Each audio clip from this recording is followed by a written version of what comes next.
Welcome back to another episode of The Queens of Ponderosa, where we outfit, outgay, outslay.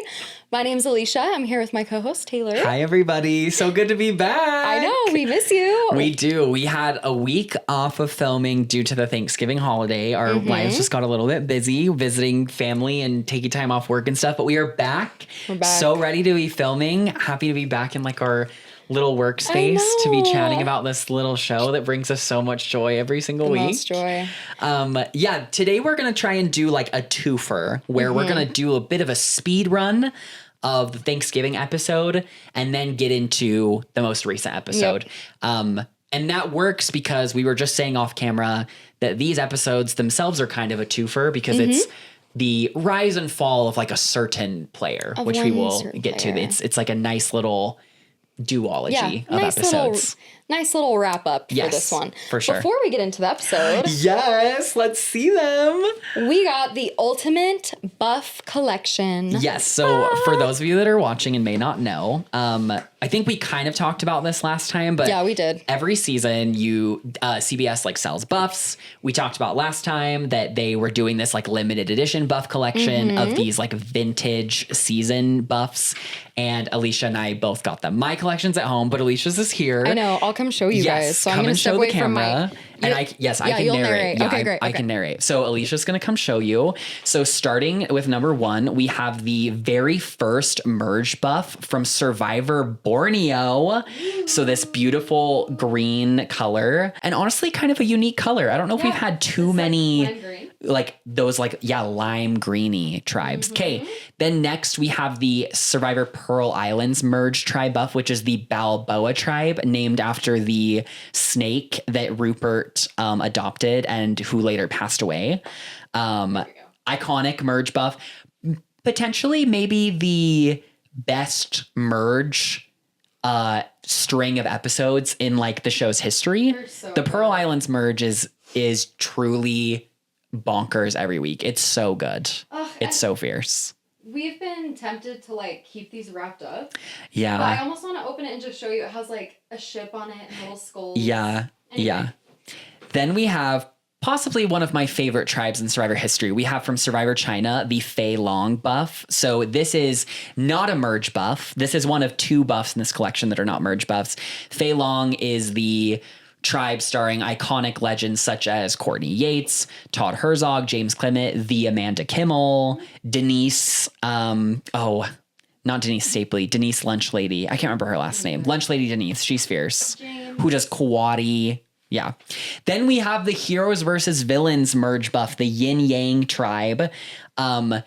Truly an iconic set of players. Again, we have the Amanda Kimmel. We've got Sandra. We've got Parv. We've got Jerry, Russell Hantz. We've got the legends. Then we have the Cagayan merge buff. I believe the tribe is Solarion. So really great.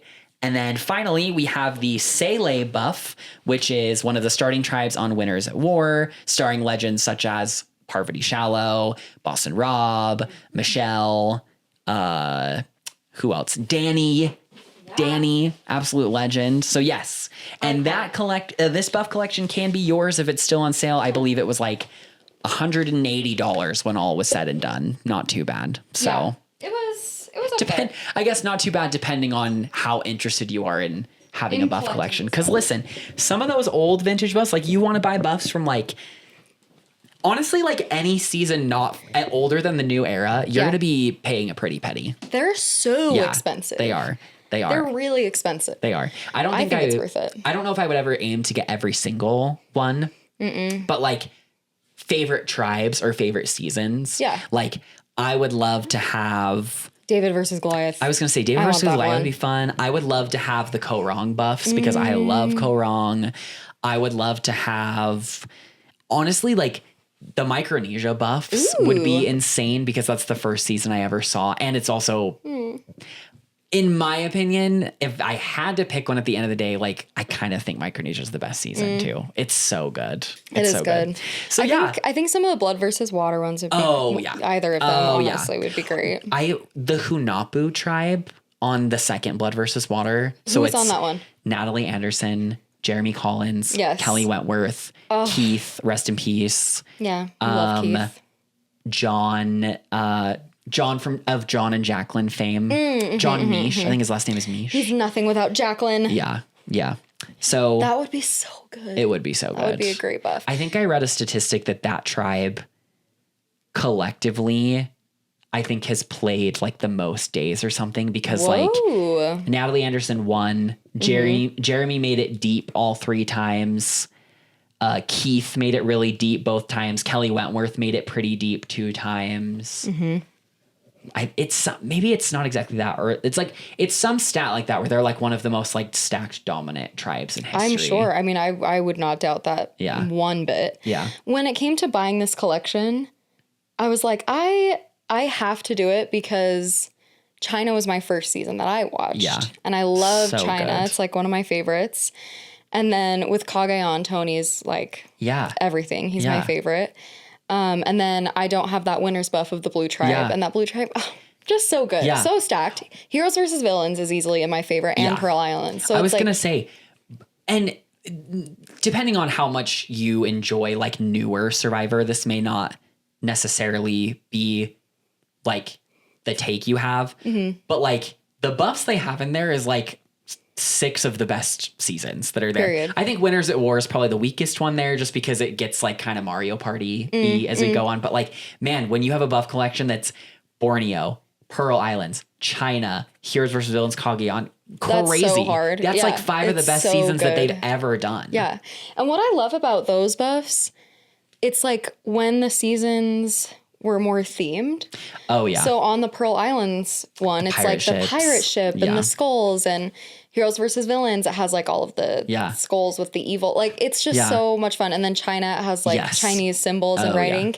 And the newer ones, it's like, you've got a pirate ship on this one. yeah, but it's like it had nothing to do with the sea. It's just like sometimes I miss that. I think it's 40. Is it 44 that has like the octopus theme on the buffs? And everybody was don't like, ask me. this is such a good logo that's wasted on a season without a theme. I want to say it's like the 44 buff, Bring like back the randomly themes. has like really, really good design. There's like a couple of other things that people have pointed out. Like there's been a couple of random like torch snuffers or immunity necklaces where it's like, God, the art design is still so good, and it's like wasted on some of these seasons.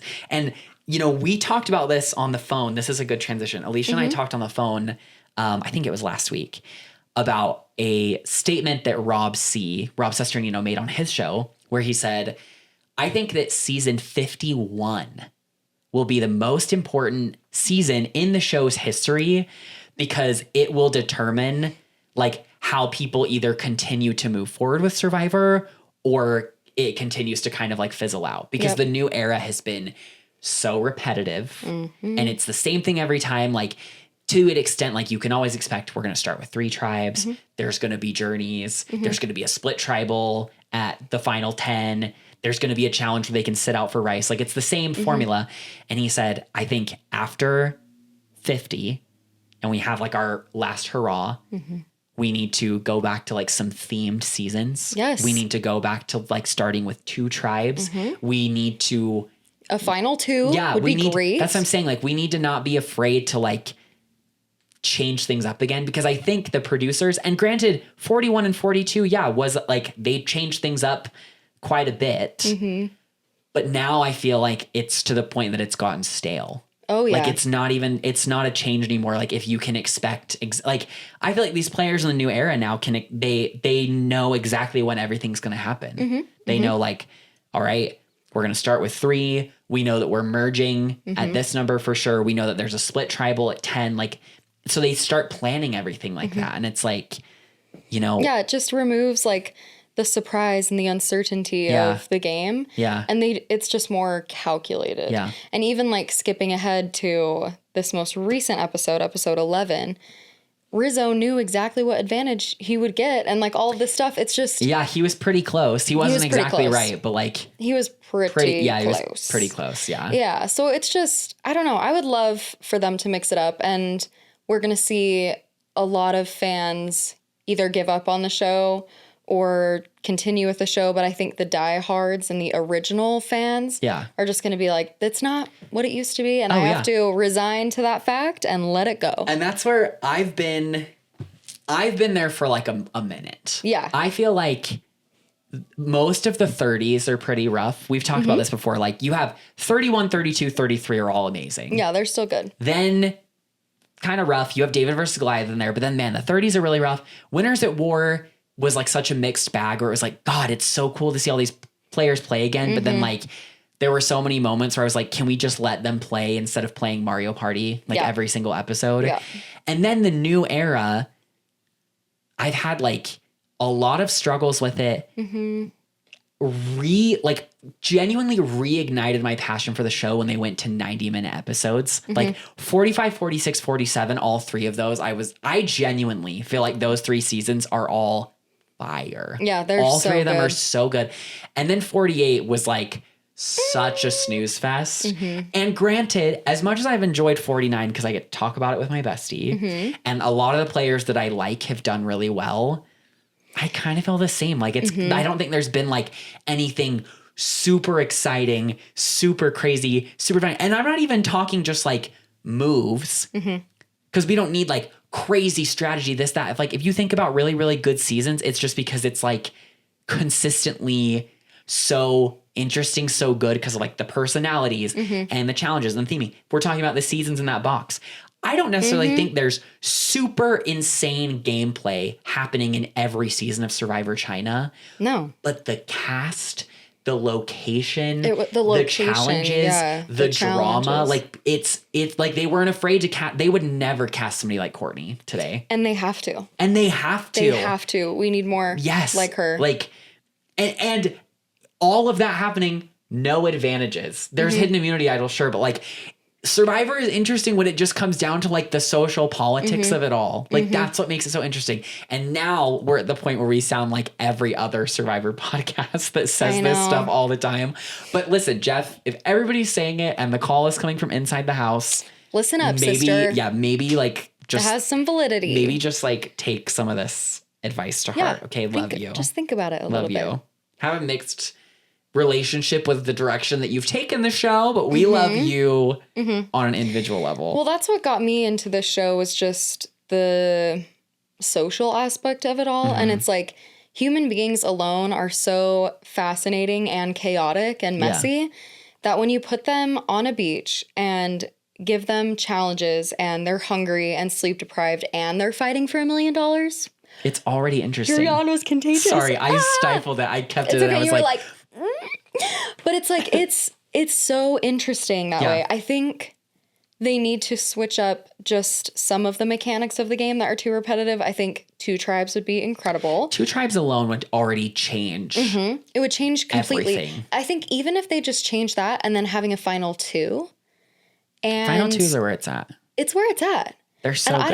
I don't know if they should keep the fire making, but I'm down to get rid of it. Out. So it's like remove that, make it a final 2.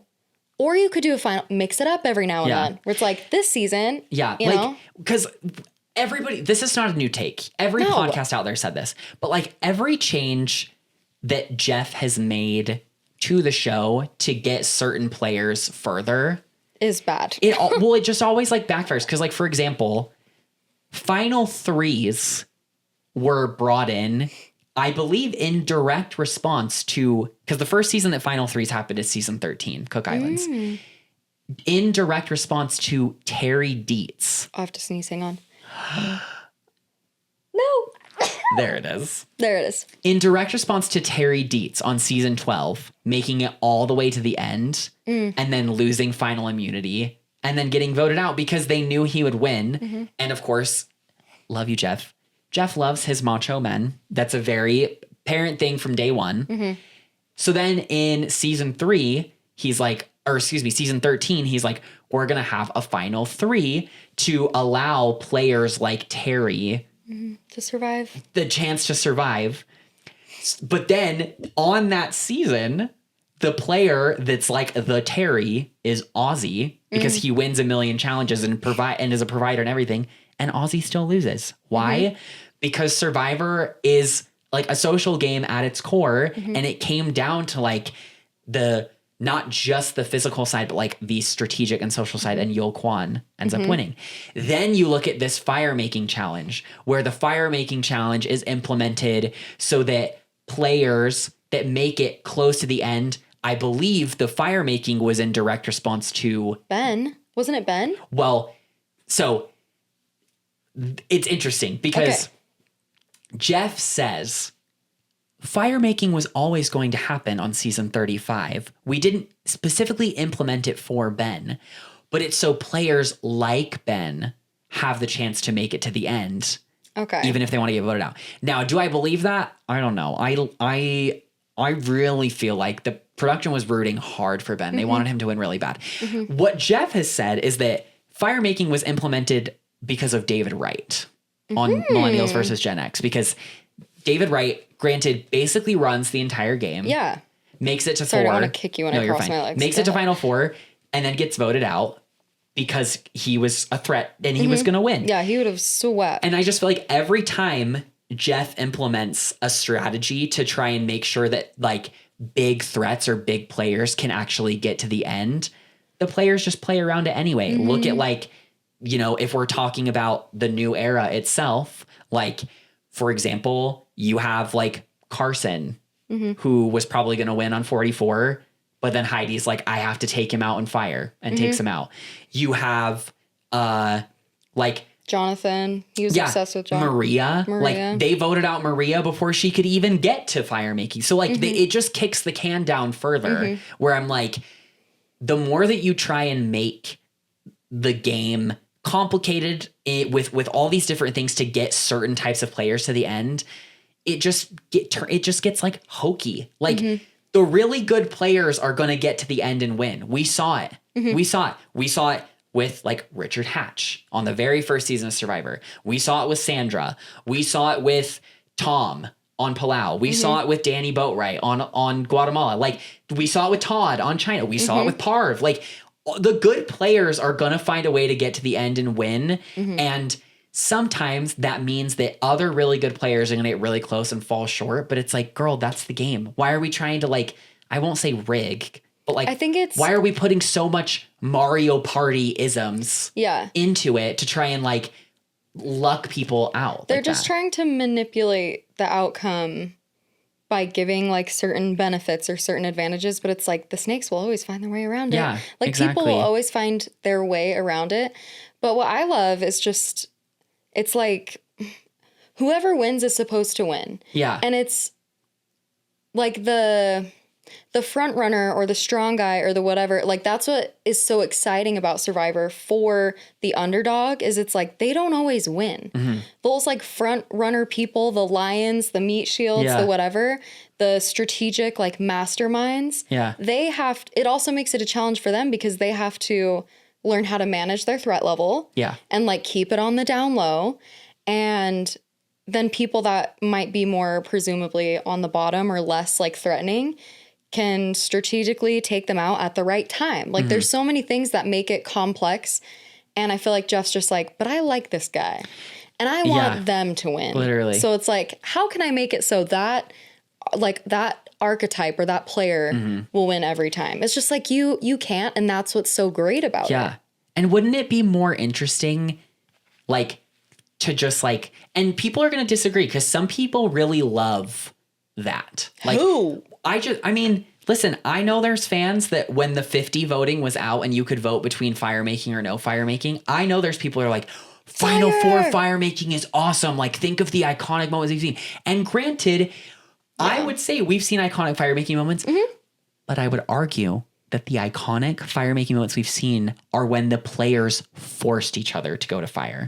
Like Danielle and Suri on Panama, like Aubrey and Sydney on Ko Wrong. Like when we've seen iconic fire making moments, I don't think of like, oh, every time. Like the only time that I've seen forced fire making where I was actually like, okay, that was like a really Forcing cool is moment so cool. Yeah. is like Winners at War when it's Tony and Sarah. And that's just because of like their history where That like was cool. they played 3 seasons together and it came down to like whichever one won fire was going to win. Other than that, I'm trying to think of like any moment in the new era where I've seen like really iconic fire making moments. And I'm just like, it all just kind of feels like You know, like there's been players I was excited made fire. Like I was really pumped that Kenzie made fire because she was Yeah, my I was winner stoked pick. for her. I was pumped that Sam made fire because Sam was my favorite player on 47. But I wouldn't necessarily call it like a super iconic moment because it's manufactured. Like if you know fire making is always going to happen. Like, Yeah.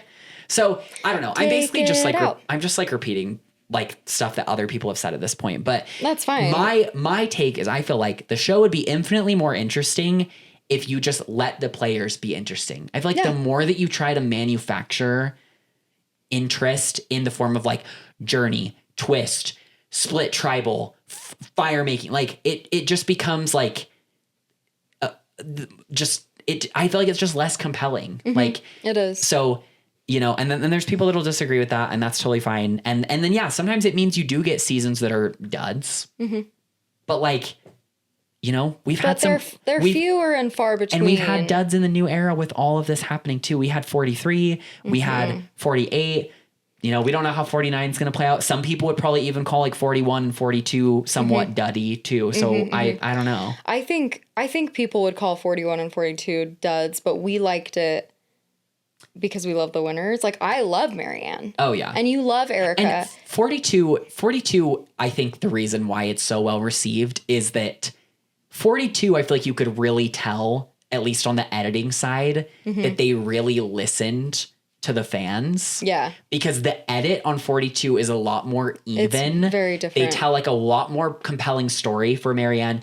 And because it's the exact same season back to back, they don't have to explain all the twists and turns. And 41 was just like, we're going to talk about, is Come On In Guys inappropriate now? And we're going to have puzzles for kids to solve in every episode. Oh my gosh. like every single episode, we're going to have a journey where it's somebody like running up and down a beach for 30 minutes to get some advantage. literally. And then they're just going to get voted out. Yeah. Like, and I think crazy. they really did Erica dirty because no one knew her game. to this day, people are like, the comment I see all the time about 41 is like, Xander was robbed. And I'm like, if they were on the island with him, they were on the island with him and nobody voted for him. Think about that. Yeah. Okay. Think about that for a second. The reason that everybody loves Xander is because the show wanted you to like him. Yeah. And it worked for me. And it worked. I I'm not love saying, Xander. Listen, I have no hate towards Xander, No. but I'm just saying, anytime someone gets 0 votes, there's a reason, and you weren't there. So when people Yeah. are like, how did Erica win?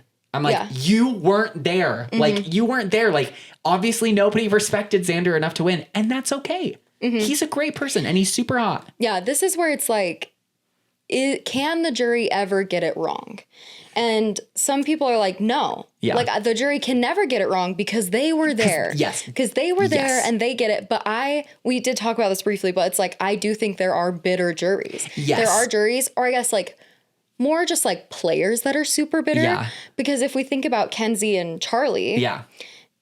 like, Yeah. a lot of other people did not vote for Charlie too. Yeah. It wasn't just Maria Yeah, that yeah, yeah. didn't vote for Charlie. Yeah. There were several other people too that didn't vote for him. Yeah. So it's like, I don't know if the jury can really get it wrong. Yeah. I don't think the jury can get it wrong because the premise of the game is that at the end of the day, the jury picks who wins and they don't win. and they Yeah, get to and pick that's whoever they want. They can have whatever criteria they want. Now, can some jury like members have like BS criteria that are like stupid or silly Yes. and like piss people off?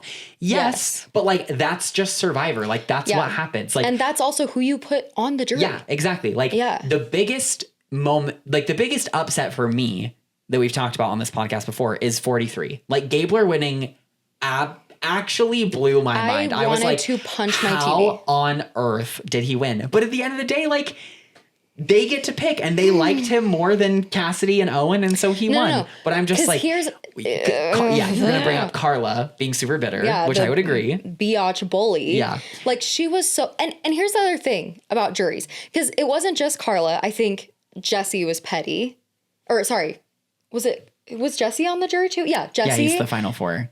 Oh, there's an Cody. example right there. Players that you want to get all the way to the end, like Jesse. He still went home anyway, girl. He went home. You know, Sorry. if it was just a vote, there's a chance that he might have been able to finagle his way into getting to the end. I think so he like, might have. fire making needs to go, girl. It It's needs to tired. go. Corny, It has to go. corny and played out. So it's like Cody was bitter and angry. Jesse was bitter and angry. Carla was so bitter and mean. But it's just like, okay, so in my opinion, that season, they got it wrong. And it's just because they were a bunch of crybabies that were like mad that they didn't make it to the end. And they, like, I think Gabler just placated to their egos so much more. Yeah. Because Kenzie was just like, well, I made this move and I made that move. But they were all like, actually, that was Cassidy. Cassidy, sorry. Yeah, no, you're good. Cassidy. But they were just like, that was our move. Like, are you sure you made that move? Because actually, this is how it all started. I'm like, shut up. Like, just let her give her final, like, from her perspective, this is what happened.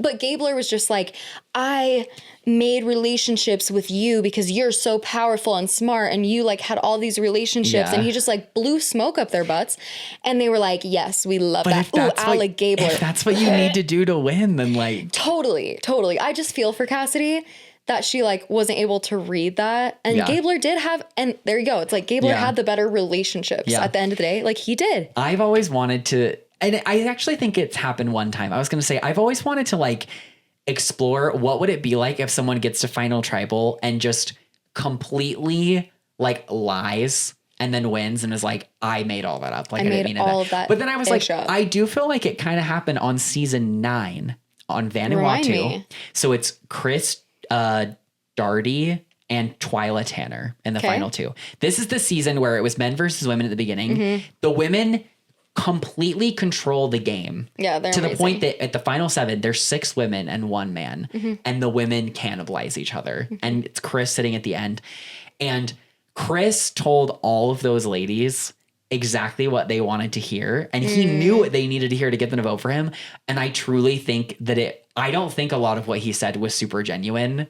I think that he just knew exactly what he needed to say to get them all to vote for him, and he did it, and then he won. I love that. Yeah. I love that. And then Jeff Probst very famously hated him because Jeff ended up dating a contestant from that season. Shut up. Julie Berry. Her and Jeff were in a relationship for years, and so he always hated Chris because Chris betrayed her and voted her out. Yeah. Kind of crazy. Tea. Yeah. That is so tea. Well, I get heated about this certain topic with the jury because in my live reality game that I played in this summer, I got runner up. And because everybody was bitter. Bitter old hags. In my opinion, yeah, they were. And we know you're listening. And we know you're listening. They probably aren't. But I knew that I won that game. Like, I won that game, and I knew going into that final tribal, it was my game to lose, and I lost it to the jury, and that pisses me off. And I'm fine now, because I know this, and it is just a game at the end of the day. But there were questions, like, from the jury. It's like, okay, go through each jury member and pick one word to describe their game, and if they were a hero or a villain. And I'm like, okay. Needy, villain. You were honest. Like, I was just like this, that. That's what got you. And then the girl who won, she was just like, I don't know, it's so hard to pick because like you are like so beautiful. Yeah, like you're like so funny and like such a good, and you're so good at this and that. But then also you were kind of a villain because you're like so strategic and smart and threatening. So I just like don't know what to pick. Like, I don't know what to say. I'm like, girl, he said to say one word and then hero or villain. Like, it just pissed me off. Yeah. But I was just like too straight up on all that. And also, I totally fumbled the first question. I'll get over this. Don't worry. We'll move on. But I totally fumbled the first question, and it was a good question, and she nailed it. Like, she answered it perfectly. She did so well at like answering all the questions in such a diplomatic way. And that's where I'm like, oh, I need a little PR training to be a little bit more diplomatic, a little bit less just like straightforward and cutthroat, because I was like, I should win because you are all sitting there in that order because I put you there in that order. Yeah. Like, and if you're confused about what happened in the game, it's because you weren't working with me. Yeah. That's why you're confused. Yeah. But it's just like, people don't want to hear that. Yeah. So it's like, you gotta tell them what they want to hear because they are the ones that are going to give you this gift of $1 million. 100%. You get to the final tribal and you tell everybody exactly what they need to hear. What they regardless want of whether to hear, you mean what it they or not. need to Just hear. say it. Yeah. Yeah. The other thing that I don't know if it's changed in the new era, but has like the jury dynamic changed after they've gotten voted out, because it had this trend of just like a 7-1 vote, or like all of everyone's on the winner, and then one person like votes for their friend to get runner up. Yeah. What is this about? You know, I think that a lot of it is just that I think there's a lot of factors that go in. Number one, I think juries in the new era are generally more willing than ever before to look at it as just a game. Yeah. I really do. I think in general, the show has been on long enough that everybody goes and they can kind of like respect like the game of it all and the moves and stuff. Yeah. Number two is that because juries are not sequestered, I think it can be really easy for, I don't want to say group thing because that makes it sound like no one's thinking for themselves, but I think it can be really easy for like a consensus to start to form because if all you have to sit and talk about is just like the people that are left in the game, like, yeah, eventually you're going to get to the point where, you know, you realize that like a certain person ran the whole thing and then went. Like, I think the only split votes we've seen in the new era are, so 46 was 5-3. I guess 45 was also 5-3. And then 48 was, I believe, was it 5-2-1 for Kyle? I think it was like 5 votes Kyle, 2 votes Eva, and 1 vote Joe, I think is what it ended up being.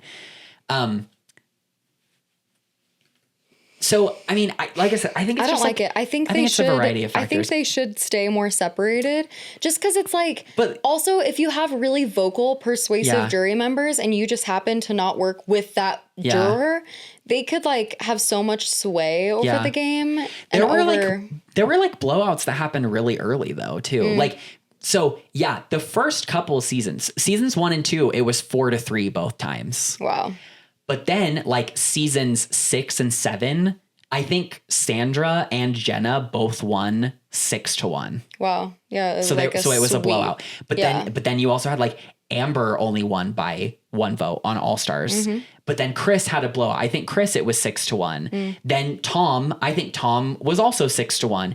I think Danny got every single vote. I don't know if anybody voted for Steph in Guatemala. That's so like crazy. Blowouts happened early. Like, I think that it really just comes down to like who makes it to the end. Like if you get 2 worthy players, then you're more likely to have a split vote. So that's why when you have a final tribal that's like Dee and Austin, Kenzie and Charlie versus tribals that's like, you know, Erica, Deshawn and Xander, or Marianne, Mike, and Romeo. And Mike's was more of just that Mike choked at the end because I loved Mike. Mike didn't own it. He needed to own it. So I don't know. It's really interesting. Jury dynamics are crazy. Like they're crazy. It'll be interesting to see how everything plays out. I need to get that under control. Yeah. I need to get the it's ironic because before I go on Survivor, I need to get my what's the word I'm looking for? I guess just my persuasive skills like sharpened and my ability to like articulate the game and your thought process. Because I realized what was so tough playing in an LRG is like you're talking to everyone, but you're not really talking to anyone about all of your strategy in your game, I guess just in confessionals. So it's like so hard to then sit at the end and then like explain now what you've been thinking the whole time and what's been going on in your head the whole time when you've been telling other people like different things. So anyway, it's like just working on that and the persuasion, the storytelling. Like everyone would love. They eat Al Gabler. It was a story. It was something they could like visualize and buy into, and they loved that. So it's like I got to get that shit under control. Yeah, you need to read How to Win Friends and Influence People. I was about to say, I was like, Chaos Cast. That's what she read for Cambodia, and look at how well she did. Yeah, she did. She got voted out 13th. She did amazing. Ways. So, yeah.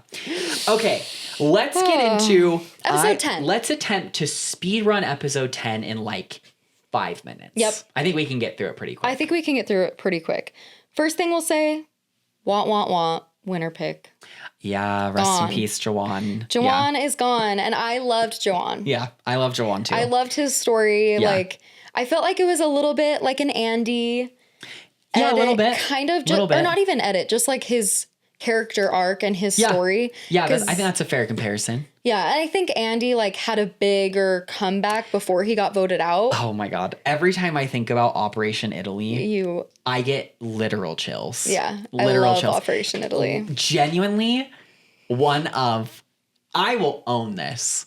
All 49 seasons, I truly think that is one of the best episodes of Survivor ever. It's so good. I really do. It is a complete masterpiece Yeah. where like everything had to work out exactly how it did. Rachel ends up winning immunity, and so they have to pivot and do it on and it still just works, and everybody had a role to play, and they all play it so perfectly. Yeah. And nobody They did. and there were so many Andy naysayers out there, including me. I picked him as my winner pick, and after that first episode, I was like, well, You're like, shit. he's dead in the water. Yeah. But he held on and he bided his time, and he ate yeah. that shit up. He it did. was so iconic. Andy, if you're out there, I love you. I love you so yeah. much. Number I one love fan, Andy. you should have been on 50. You were robbed. 100% you were robbed. You should have been there. I just wish there was New Era All Stars 100%. before 50. 100p. That's what 49 should have 100p. been. 100%. Because Andy would have been great. I love Andy. Oh, yeah. So yeah, Juwan, so lovable, so charismatic, Yeah. so sweet. Yes. Good person. He just, him and Sage just screwed it Yeah, up one they- too many times. They blew it. They really One did too blow many it. times. So the episode opens up. Rizzo is like, Alex was playing the middle. I didn't like that. I want to be in the best position. I got him out. Christina breaks down on the beach because she's like, oh my God, I don't trust anybody because we just got screwed so hard by Sage and Juwan. They like threw us out, and Sophie S is flipped too. So Yeah. nobody's with us. The Sophie S, Rizzo, Savannah, Sophie B tangent say we should get rid of Steven next. And Sophie B tells Steven she's not upset that he wrote her name because she's a really good player and is like, I'm And not is the upset. smart- I know that you were yeah. playing. Juwan and Sage talk the morning after, and then Sage tells Juwan that Christina found the idol and he can't say anything or it'll blow up their games. And Sage is really selling Steven down to the river to the point that Bottoms Up, I believe, is no more, is dead. So then, Which is such a shame. yeah, Juwan goes to Steven to try and get Steven to tell him that Christina has an idol, and he doesn't do it. So now there's a lack of trust between Steven and Sage and Juwan. And Steven doesn't know this is all happening, but in hindsight, it was not a good idea for him to tell Sage about Christina's idol. Christina says, having trouble separating the game because I feel really betrayed by Sophie S, Juwan, and Sage. And she says, I'm too trusting, kind of want to go home. This is making me think about my mom. Yeah. And then we get to the... Oh, sorry. We have this complete meltdown. I was going to say, we get to the reward challenge where this thread continues. Yeah. And Christina has, I don't want to say random because I feel like that kind of undersells the true emotional moment she was having, but kind of out of the blue, she has a bit of an emotional breakdown on the mat at the reward Maybe challenge. this is why Jeff is starving them more than ever in the new era, because he loves emotional breakdowns. People had emotional breakdowns, you know, even when they were given rice for 39 days too. That's the thing. I'm just calling back to like Jeff manipulating everything. I know. For sure. Anyway. Yeah. Also, What did she yell when she was like, she said I miss my mom. because Like I just want my mom. Christina, you're not like smiling or you're smiling yourself. Yeah. What's going on? And she was like, I miss my mom. And Yeah. she like yells. She's like, it's so effing unfair. Yeah. Like I was like, oh, Yeah. I didn't know she had it in her. Yeah. I wanted to say, I should have opened with this. I was not extremely. That makes it sound crazy. I was pretty drunk on wine when I watched this episode. You're like, don't be worried. Not extremely. And so some of my notes are really funny. I want to hear them all. So like, for example, before the reward challenge, I wrote down a conversation where Steven's talking to Christina and he says, the good news is nobody knows you have an idol. And then I just wrote, lol. And then I wrote, I don't even remember what happened. I just wrote, what the hell is up with the entrance to the reward challenge? Bizarre. Because I think like, did they do like some kind of like dance or like weird thing as they were like showing up? Obviously they did something funny because you were like, why? So it's just funny. Some of my notes are really silly because I was pretty drunk. So I love that. We do the reward challenge. Like, so I don't want to overlook Christina's moment. Like I said, we're trying to speed through this. Jeff talks to Christina. He's visibly emotional. Like you can tell that Jeff is also moved by this. Yeah. And so they do the reward challenge. Well, and he asks her a question that I love. And this is something I love about Jeff is he really is good at like asking such good questions. Yeah. And he does the host role well. That is the only role does. he should do, is the host role. Get out of the control room. Get out. Just talk about the show. Get out. We love you and your gorgeous face and everything and who you are and your questions in your mind. 100%. Yeah. Anyway, so she has this breakdown. She's like, I miss my mom, da da da da. And he's like, what would your mom tell you right now? And she was, I can't even remember what she said, but it clearly was the thing that she needed to hear. Yeah. And it was like inside of her. It just had to be the right questions and the right whatever. And he just like helped her completely flip the mood. He was like, what did you love about your mom? What would she say? What would she do if she were here with you? And it just like flipped the script for her. And he's so good at creating those moments. So I loved that. Anyway, into the challenge. So Christina's really fired up to win for her mom. The teams are Sophie B, Sophie S, Sage, and Steven, and Jawan, Rizzo, Savannah, and Christina. The first team, so the Sophie, Sage, all the S's win. So even though Christina has like this moment where she's like fighting for her mom, it seemed like they kind of wanted to recreate like a Suri moment. Because there's a part where Christina like almost falls off the beam, but not all the way, and like gets back up. So they team one wins, and so they go back. Rizzo has a moment about not having food and is like really upset, and then Jawan goes fishing and catches a fish, and Jawan like has this really cute character moment where he's like, I'm out here on Survivor, and like I always provided for like my family back home, and now I want to provide for y'all. So then we get to the conversation at the reward challenge where Sage is talking to Sophie S, and Sage wants Savannah out and says, if we don't break up this trio, we are screwed. And then I, drunk, am screaming at my TV like, Sage, why didn't you do it last week then? Yeah. Like, what are we doing? Like 4 weeks in a row now, you're like, we need to get Savannah or Rizzo out, and you keep not doing it. Like, good idea, Sherlock. You guys should do it. Like, yeah, literally. I guess I shouldn't say 4 weeks, 3 weeks, because I got Nate out the first time to play it safe. But then the other times it's like, girl, like we just like handed them. You guys can actually be good. Like, so, Rizzo, Savannah, Sophie B, Sage, and Jawan are talking on the beach about getting Steven out, because now there seems to be like this loose agglomeration of the Uli tribe working together again, because they work together to get Alex out. There's a funny confessional where Sage just says no to getting Steven out. No. It just cuts her. She's like, no. So then Sage talks to Steven about getting Savannah out. Which is so funny, because it's like, Sage, you're going to say no and be so adamant, but then you also next episode literally screw him over. Oh, she screwed him over this episode. She sold him down the river with the idol thing. Like that, like Sage, girl. The thing that we learned about Sage, which we'll talk about when we talk about this week's episode, is Sage is a super emotional player that wants to, well, I don't even want to say wants to, because she admitted it. Emotional player that I feel like thinks that she's being more strategic than she actually is. Yeah. Well, because she has the strategic bones in her. But they're just overridden by emotion, which is fine. Anyway.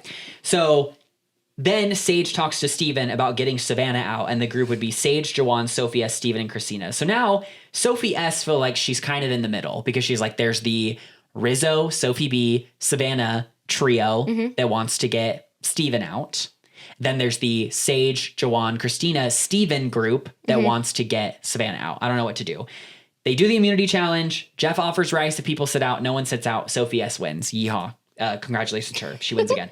So then after the challenge, this is where it gets really interesting. Sage tells Sophie S about Christina's idol because she wants Savannah to go home. She wants Christina to play her idol, and she wants Rizzo to get scared and then play his. So Sage is swinging for the fences. She's like, this is exactly what I want to happen. I want Savannah to go home, but I want Christina to play her idol, and then I want Rizzo to get scared and play his. So then Sophie S says in a confessional, I need Savannah because she's a challenge shield. So then Sophie S blows up the game, and she goes to Savannah and says, Sage and Jawan are flipping, and Rizzo should play his idol on you because you're going to go home.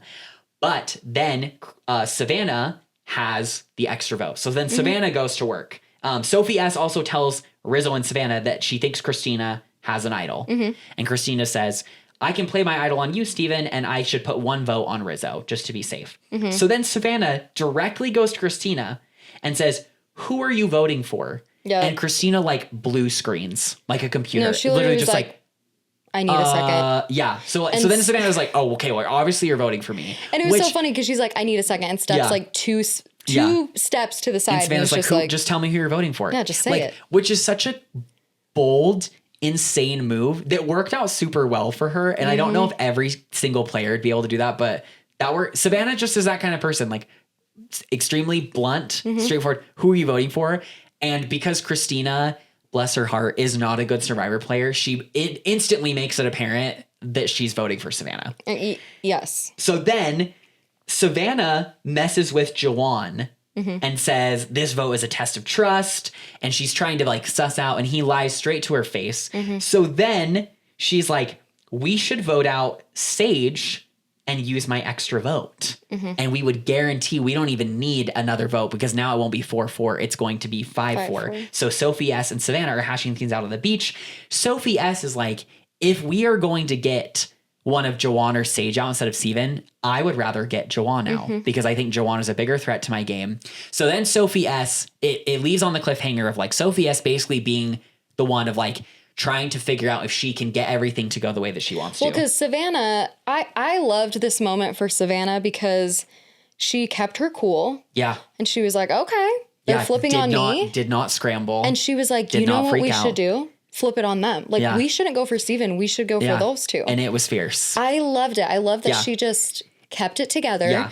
And she knew that she or Rizzo could call the shot on who goes home, but they had Sophie S. Yeah. They like intentionally had her choose. They were like, at this beach conversation, she was like, you pick. Like, who would you prefer to go home? Yeah. And one thing that this episode highlights to me is how skewed this game in general is in terms of the strategic prowess of the players. Because with the exception of, I guess, like Sophie S and Steven and Sophie B, all of the Uli players, all of them, including Shannon, who went out, are just like leagues ahead of everybody else in terms of their strategy. You've got Sophie B, who I still think is the best player left in the game. And then, like I said, Sophie S and Steven have kind of like held their own. But man, just like you look at the other tribes, like we had the Hina tribe, like MC blew up her own game. Jason and Matt could not play all. Christina cannot play all strategically. I think like, Jason had potential because with his exit interview and things like that, it's like the edit really didn't give him anything because we knew he was going. So I think he had strategic potential. Yeah, I guess he kind of got swap screwed. But I wasn't super impressed with what I saw, to be fair. No. Yeah. And so it's like in contrast to the Uli tribe, they're just like, they're playing a different game at this point. When you look at the gameplay of even like Sage and Jawan, okay, but they've been really influential. Like if you look at like Savannah, Rizzo, Sage, Jawan, even Nate. Shannon in the pregame. Yeah, Nate, like just crazy how lopsided it all was. Yeah, Nate so was then great. We get to tribal, long story short, and they have conversations, yada, yada, yada. So we vote. Christina plays her idol for Steven. So the first thing that Sage wanted to happen happens. Rizzo plays his idol for Savannah, but it's fake. Yep. And I drunk wrote, Rizzo plays his idol for Savannah, but it's fake? What the fuck? That's literally exactly what I wrote. Oh, that's amazing. Yeah. So then... What the F? Then as they're voting, Savannah is like playing it up.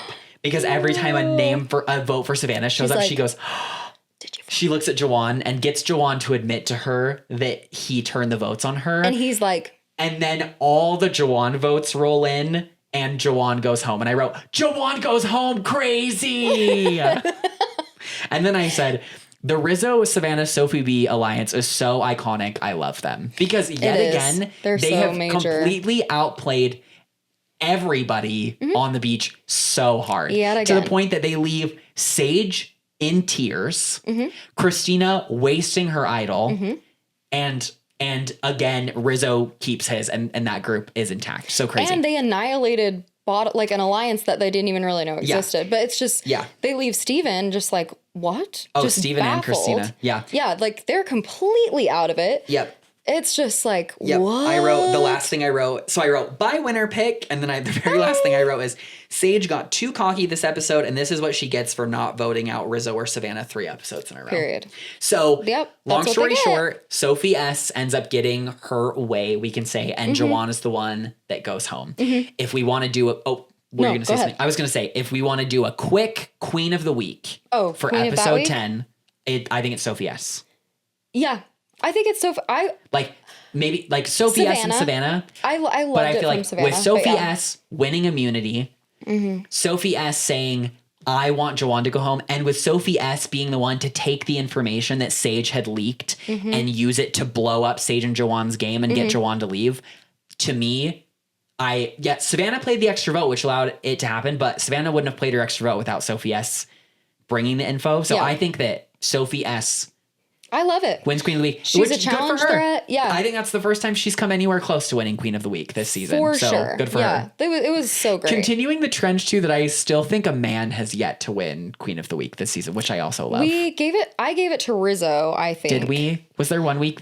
Was it? Well, it was the week that Savannah won and she was able to go and you were like, I think it's Savannah. And I was like, I think it's Rizzo. maybe that was like So a it was double. like a toss-up. Oh yeah, a double crowning. Yeah, it was the because we double made the crowning. drag race jokes. Yeah. Yeah. So anyway, I say Sophie S wins Queen of the Week that Yeah, week. I love that. Yeah. I'm down for that. Because, yeah, she really has come out of nowhere. And it shows, like, the power that does come with winning immunity, too. Well, and the power of like, or I guess not even the power, like the misplaying of like leaving someone on the fringes of your alliance can come back to haunt you, because everybody on Hina made it so clear that they were totally fine with her leaving. And now it's like she came and she blew up MC's game. Yeah. She helped get Alex out, and now she helped get Jawan out too. And it's all because you didn't keep her close when you totally could have, because you were with her since day one. Yeah. Like And that's complete, something- like really bad misplays by everyone on that Hina drive, but particularly like Steven and Christina. Like they totally just let her go and let her get picked up by people she's known for like 4 days. Totally. 100%. Crazy. And it's interesting. I guess we can talk about this after we talk about episode 11 of just like, is this good for her in the long run because I guess she just burned the other side by voting Alex out, like the former Hina and all of them. So then it's like, well, do I just stick with these people that are now so tight, like Savannah, Rizzo, and Sophie B? Or it's like I could go running back to them and go with what they want and get out Savannah. Yeah. But I kind of like Savannah and I kind of want her around. Well, like it was a big decision. It's funny you mentioned that, because that's basically episode 11. This is episode 11. Is the story of the two Sophies being in the middle. Sophie S thinks she's in the middle, when in reality, Sophie B is in the middle. was in the 100%. middle. Sophie B was the one that was One in the thing middle. I'll ask really quick, and then I have something to say about Jawan's exit interview. Yeah. What did you think Rizzo was doing with the fake idol? Well, what do you think was, because I know what his play was now because of episode 11, but in that moment, I thought that Rizzo was trying to make everybody think that the idol he had the whole time wasn't fake. real. I was like, oh, he must be like haha. trying to play it off as like this whole time it wasn't real. But then afterwards I was like, it's because I was drunk. When I sobered up, I was like, no, because everyone knows it's real. Like Sage and Jawan knew it was real because he found it with them. Like the whole Uli tribe. Yeah. So I was like, I don't know. And then he opens with episode 11 saying, well, I made that fake idol to try and get Christina to play hers, and she beat me to it. Like, And then I was like, she might as well. misplayed her idol. And then he was like, then I kind of just wanted to like kiss up to and show off to the jury, and they ate it up. So yeah, and it's just funny because it's like, do crazy things and you're going to get on season 50. So Yeah. he's like, well, I might as well just Yeah. like play it and be Yeah. crazy. and we'll have to see if it works out. And we'll have to see. It does. What? What? What did you say? What did you say? Say it louder. I didn't know what you said. I don't know what you said. I didn't hear. Juwan will come back I for don't know. 50. I'm hard of hearing. I'm like, you don't have headphones in. I can hear me. Yeah. Jawan's exit interview. There was a couple things I was curious about if Jawan would talk about it. He said after the Alex vote, him and Christina did have this moment of just like the optics of the jury being all black people. Yeah. And they were just kind of like, okay, like something to know, whatever. It wasn't like super, super deep, but it just wasn't as big of a thing, I guess, this game, at least in terms of the gameplay and the alliances and the emotion of it all. But the emotion still is like very real. It just didn't come to the forefront of gameplay. Yeah. So he mentioned that. And then he said something that I loved so much, that this season isn't getting enough recognition for. And it's how freaking strong the female cast is. Oh, yeah. Like the females this season are so dominant. Oh, yeah. And it's like, when can you like with the exception of like Christina. Sure. Strategically. We're like strategically. Yeah. Yeah. But it's like Christina, like aside, honestly, everyone else is like so strong in their own right. Yeah. Whether it's like physically or strategically or both. I was going to say, and it's like, when have we had a season that has that many strong women? Yeah. It's been a while. Like I think the last time that I can think where the female cast like so thoroughly outplayed the male cast, I would probably say Ko Wrong 32, because that's the season you had Aubrey, Michelle, Sydney, Julia, and to a lesser extent, Debbie. A lot of people don't remember that Debbie ran both Debbie. of her pre-merge tribes. Like, Debbie's crazy. I love Debbie. But Debbie ran both of her pre-merge tribes Debbie on 32. is a queen of and then on the men's side, you had Scott and Jason, who had horrible social and strategic games. They're some of my least favorite ever. Oh, yeah. You had Captain Joe, who was a sweet old dude, you know, but did everything that Aubrey told him to do. You had Ty, who had a really solid physical game and found idols, but like, again, very rough social and strategic game. So like, Ty can count as one of the girls. we can maybe like lump him in, you know, just kidding. kind of with that. But yeah, I think that even then, because like all of those women are so strong and so dominant, I feel like this cast, they're even stronger though. Well, yeah, because like, you know, Steven. So the immunity challenges have only been won by Steven, Savannah, and Sophie S. Yeah. Mm-hmm. And then, yeah, if you look at like I feel like women have pretty much controlled the vote basically every single time. I feel like maybe besides like, you know, I guess like you could argue that like Nate and MC was like, they were both like Jawan and Sage decisions. So it was like split between them. But like, yeah, it has been really impressive. And regardless the gameplay. And it makes me really hopeful that we're going to get a female winner and her name is going to be Sophie B. Or Savannah. Yeah. Well, I'd be fine with either one of those, but I've been rooting for Sophie since day one. So that's why I want to win. I think like regardless of if they're working together or not, it is just so cool to have so many strong women because they're not really working together. Yeah. I mean, like they have been here and there. Yeah. But it's just like, that's badass, honestly. Like that's so cool. And I just love that Jawan took that moment. He's like, no one's saying this and we need to, so I'm going to. Like the women are eating this season. Yeah. They are like devouring us. I just think there's something about the new era that I don't know if it's the casting or if it's just like the way that society changed, but like, you know, the 30s were a pretty dark time for our female players. The only female winners in the 30s were Michelle Fitzgerald and Sarah Lacina, two of the best players ever. Incredible. But, and then it's something like we had like, I want to say like 6 0-vote finalists that were women in the 30s. Like you had Hannah Shapiro on 33. You had Laurel on 36. You had Angelina on 37. You had Julie on 38. You had Nora on 39.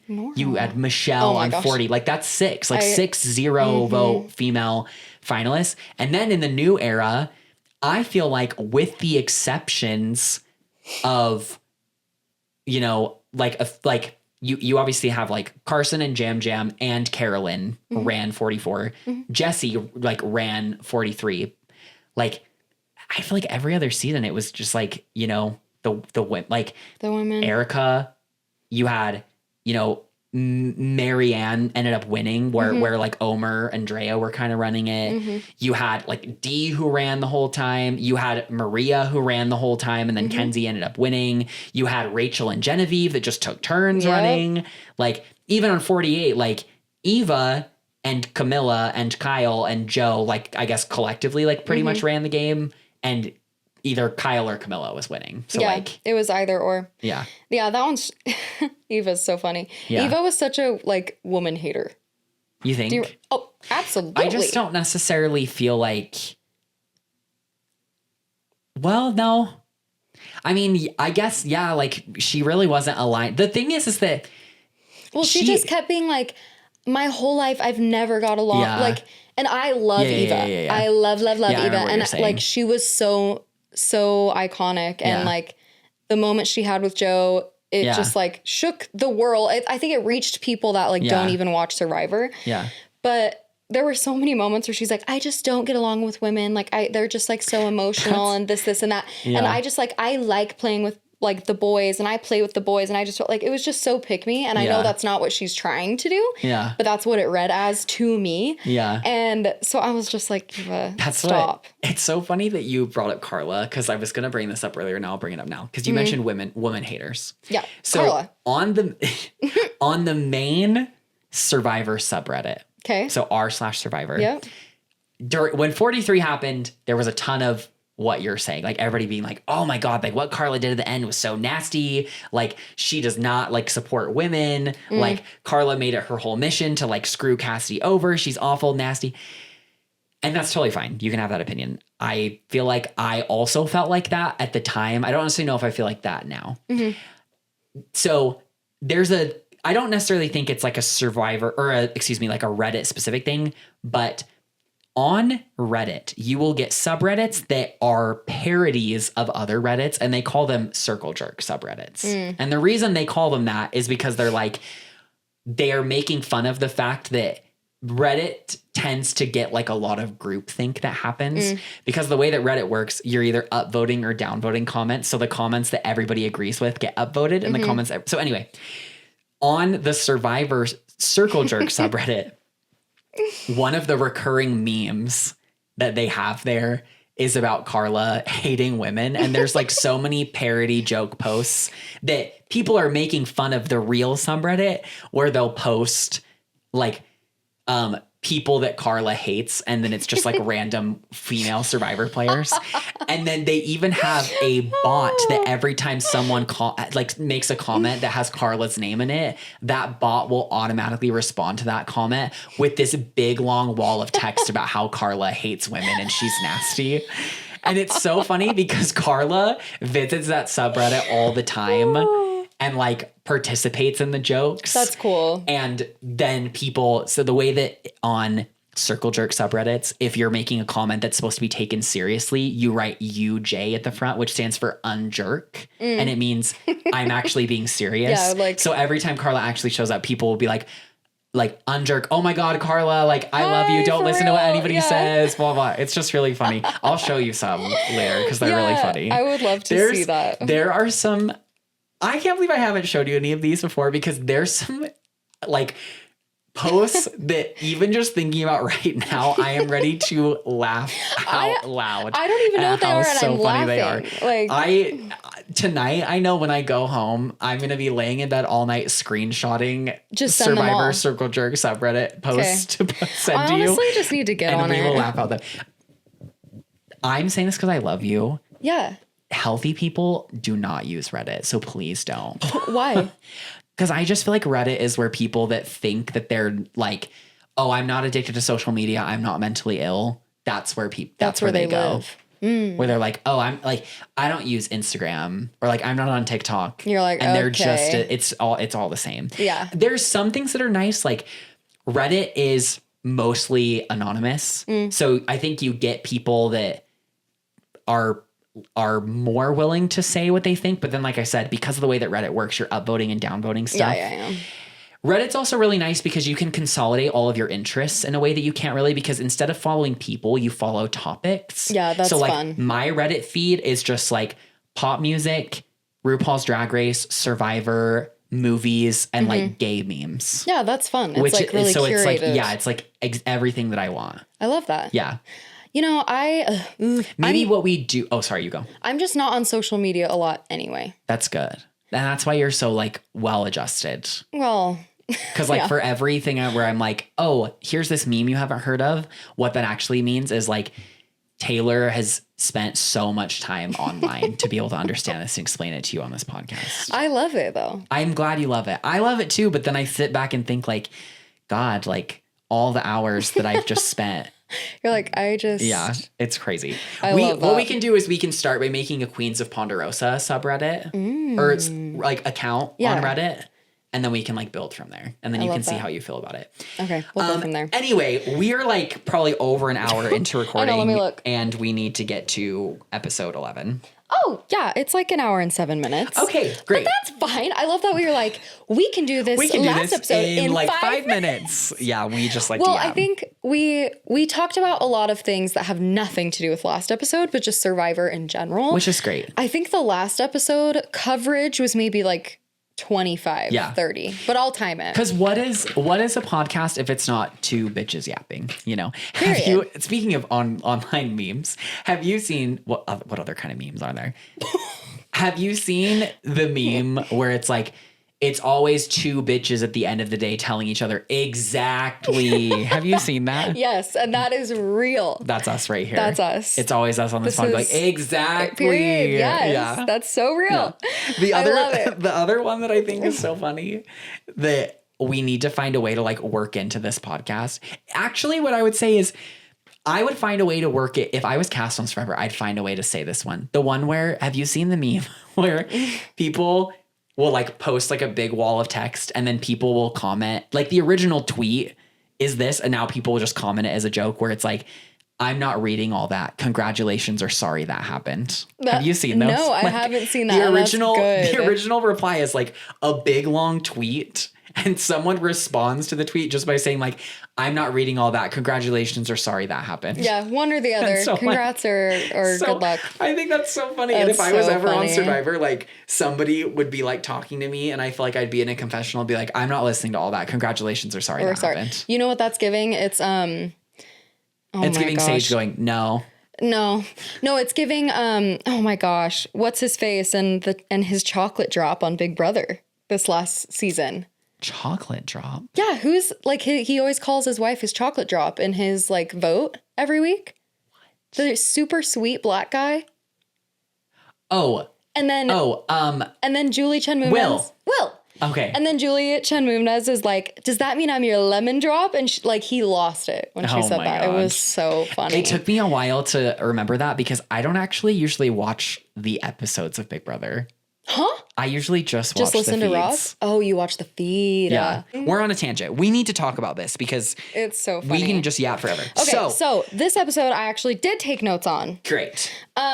So it comes in telling us why Rizzo played the fake idol. Correct. And it was just to trigger Christina's idol, which And we she like talked about. Beat him to it. And she beat him to it. And then he's like, I feel like I have a really good shot to win if I make it to the final three. Rizzo's really feeling his oats after this episode. He's like, the jury ate it up. I got left Jawan it. out. I feel like I have a really good still shot have to my win. idol. Everything's going great. Like Yep. this is so easy. This is the Riz God like growing into R-I-Z-G-O-D, Yeah. baby. Baby. Huh. I feel like he should be like 230 pounds, just like bro. I can't decide if I think Rizzo's getting island hot or not. I don't know. I'll let you know next episode. There's I can't certain remember. shots of him where I'm like, I see it. And then there's other shots where I'm like, no, he No. looks like he's like 17. Savannah is. Savannah's super. She is getting so tan. Steven's gotten pretty island hot to me too. Yeah, Jawan. Yeah, Jawan I thought got kind of island hot too. Mm-hmm. But yeah, I would say Savannah and Steven got the most island Savannah hot for sure. is Savannah's like gorgeous. dreamy. Yeah, it's gorgeous, crazy. gorgeous, Yeah. gorgeous. So then it goes, and then Sophie has like her little confessional, and she's like, I flipped on Steven and Christina because I've been with them forever, but they give me nothing. Yeah. They never give me anything. They don't tell me stuff. Yeah. They're just like cool and chill with me, but they obviously don't want to play with me. So Yeah. I'm like over that. Yeah. Best part of this episode for me was Sage's rage. Oh yeah, like she was. the whole time. We have not seen real rage and emotion over vote out like this in a minute. In a long time. Like even when Operation Italy again, even when Caroline gets voted out and you can tell that Sue is so mad. Yeah. Like even she did not have like this overt, visceral emotion. Like I genuinely cannot remember the last time that we saw. It was literally oozing from her. Like she was cannot so control. mad. Yeah. Like devastated. And I feel like this is where, because like up to this point, we've seen a lot of Sage's emotions. Yeah. And she emotes a lot through like facial expressions and this, and that. We learned this episode that when she is truly to her core pissed off, it's stone cold. Yeah. Like her face. Yeah. And she was out for blood. Yeah.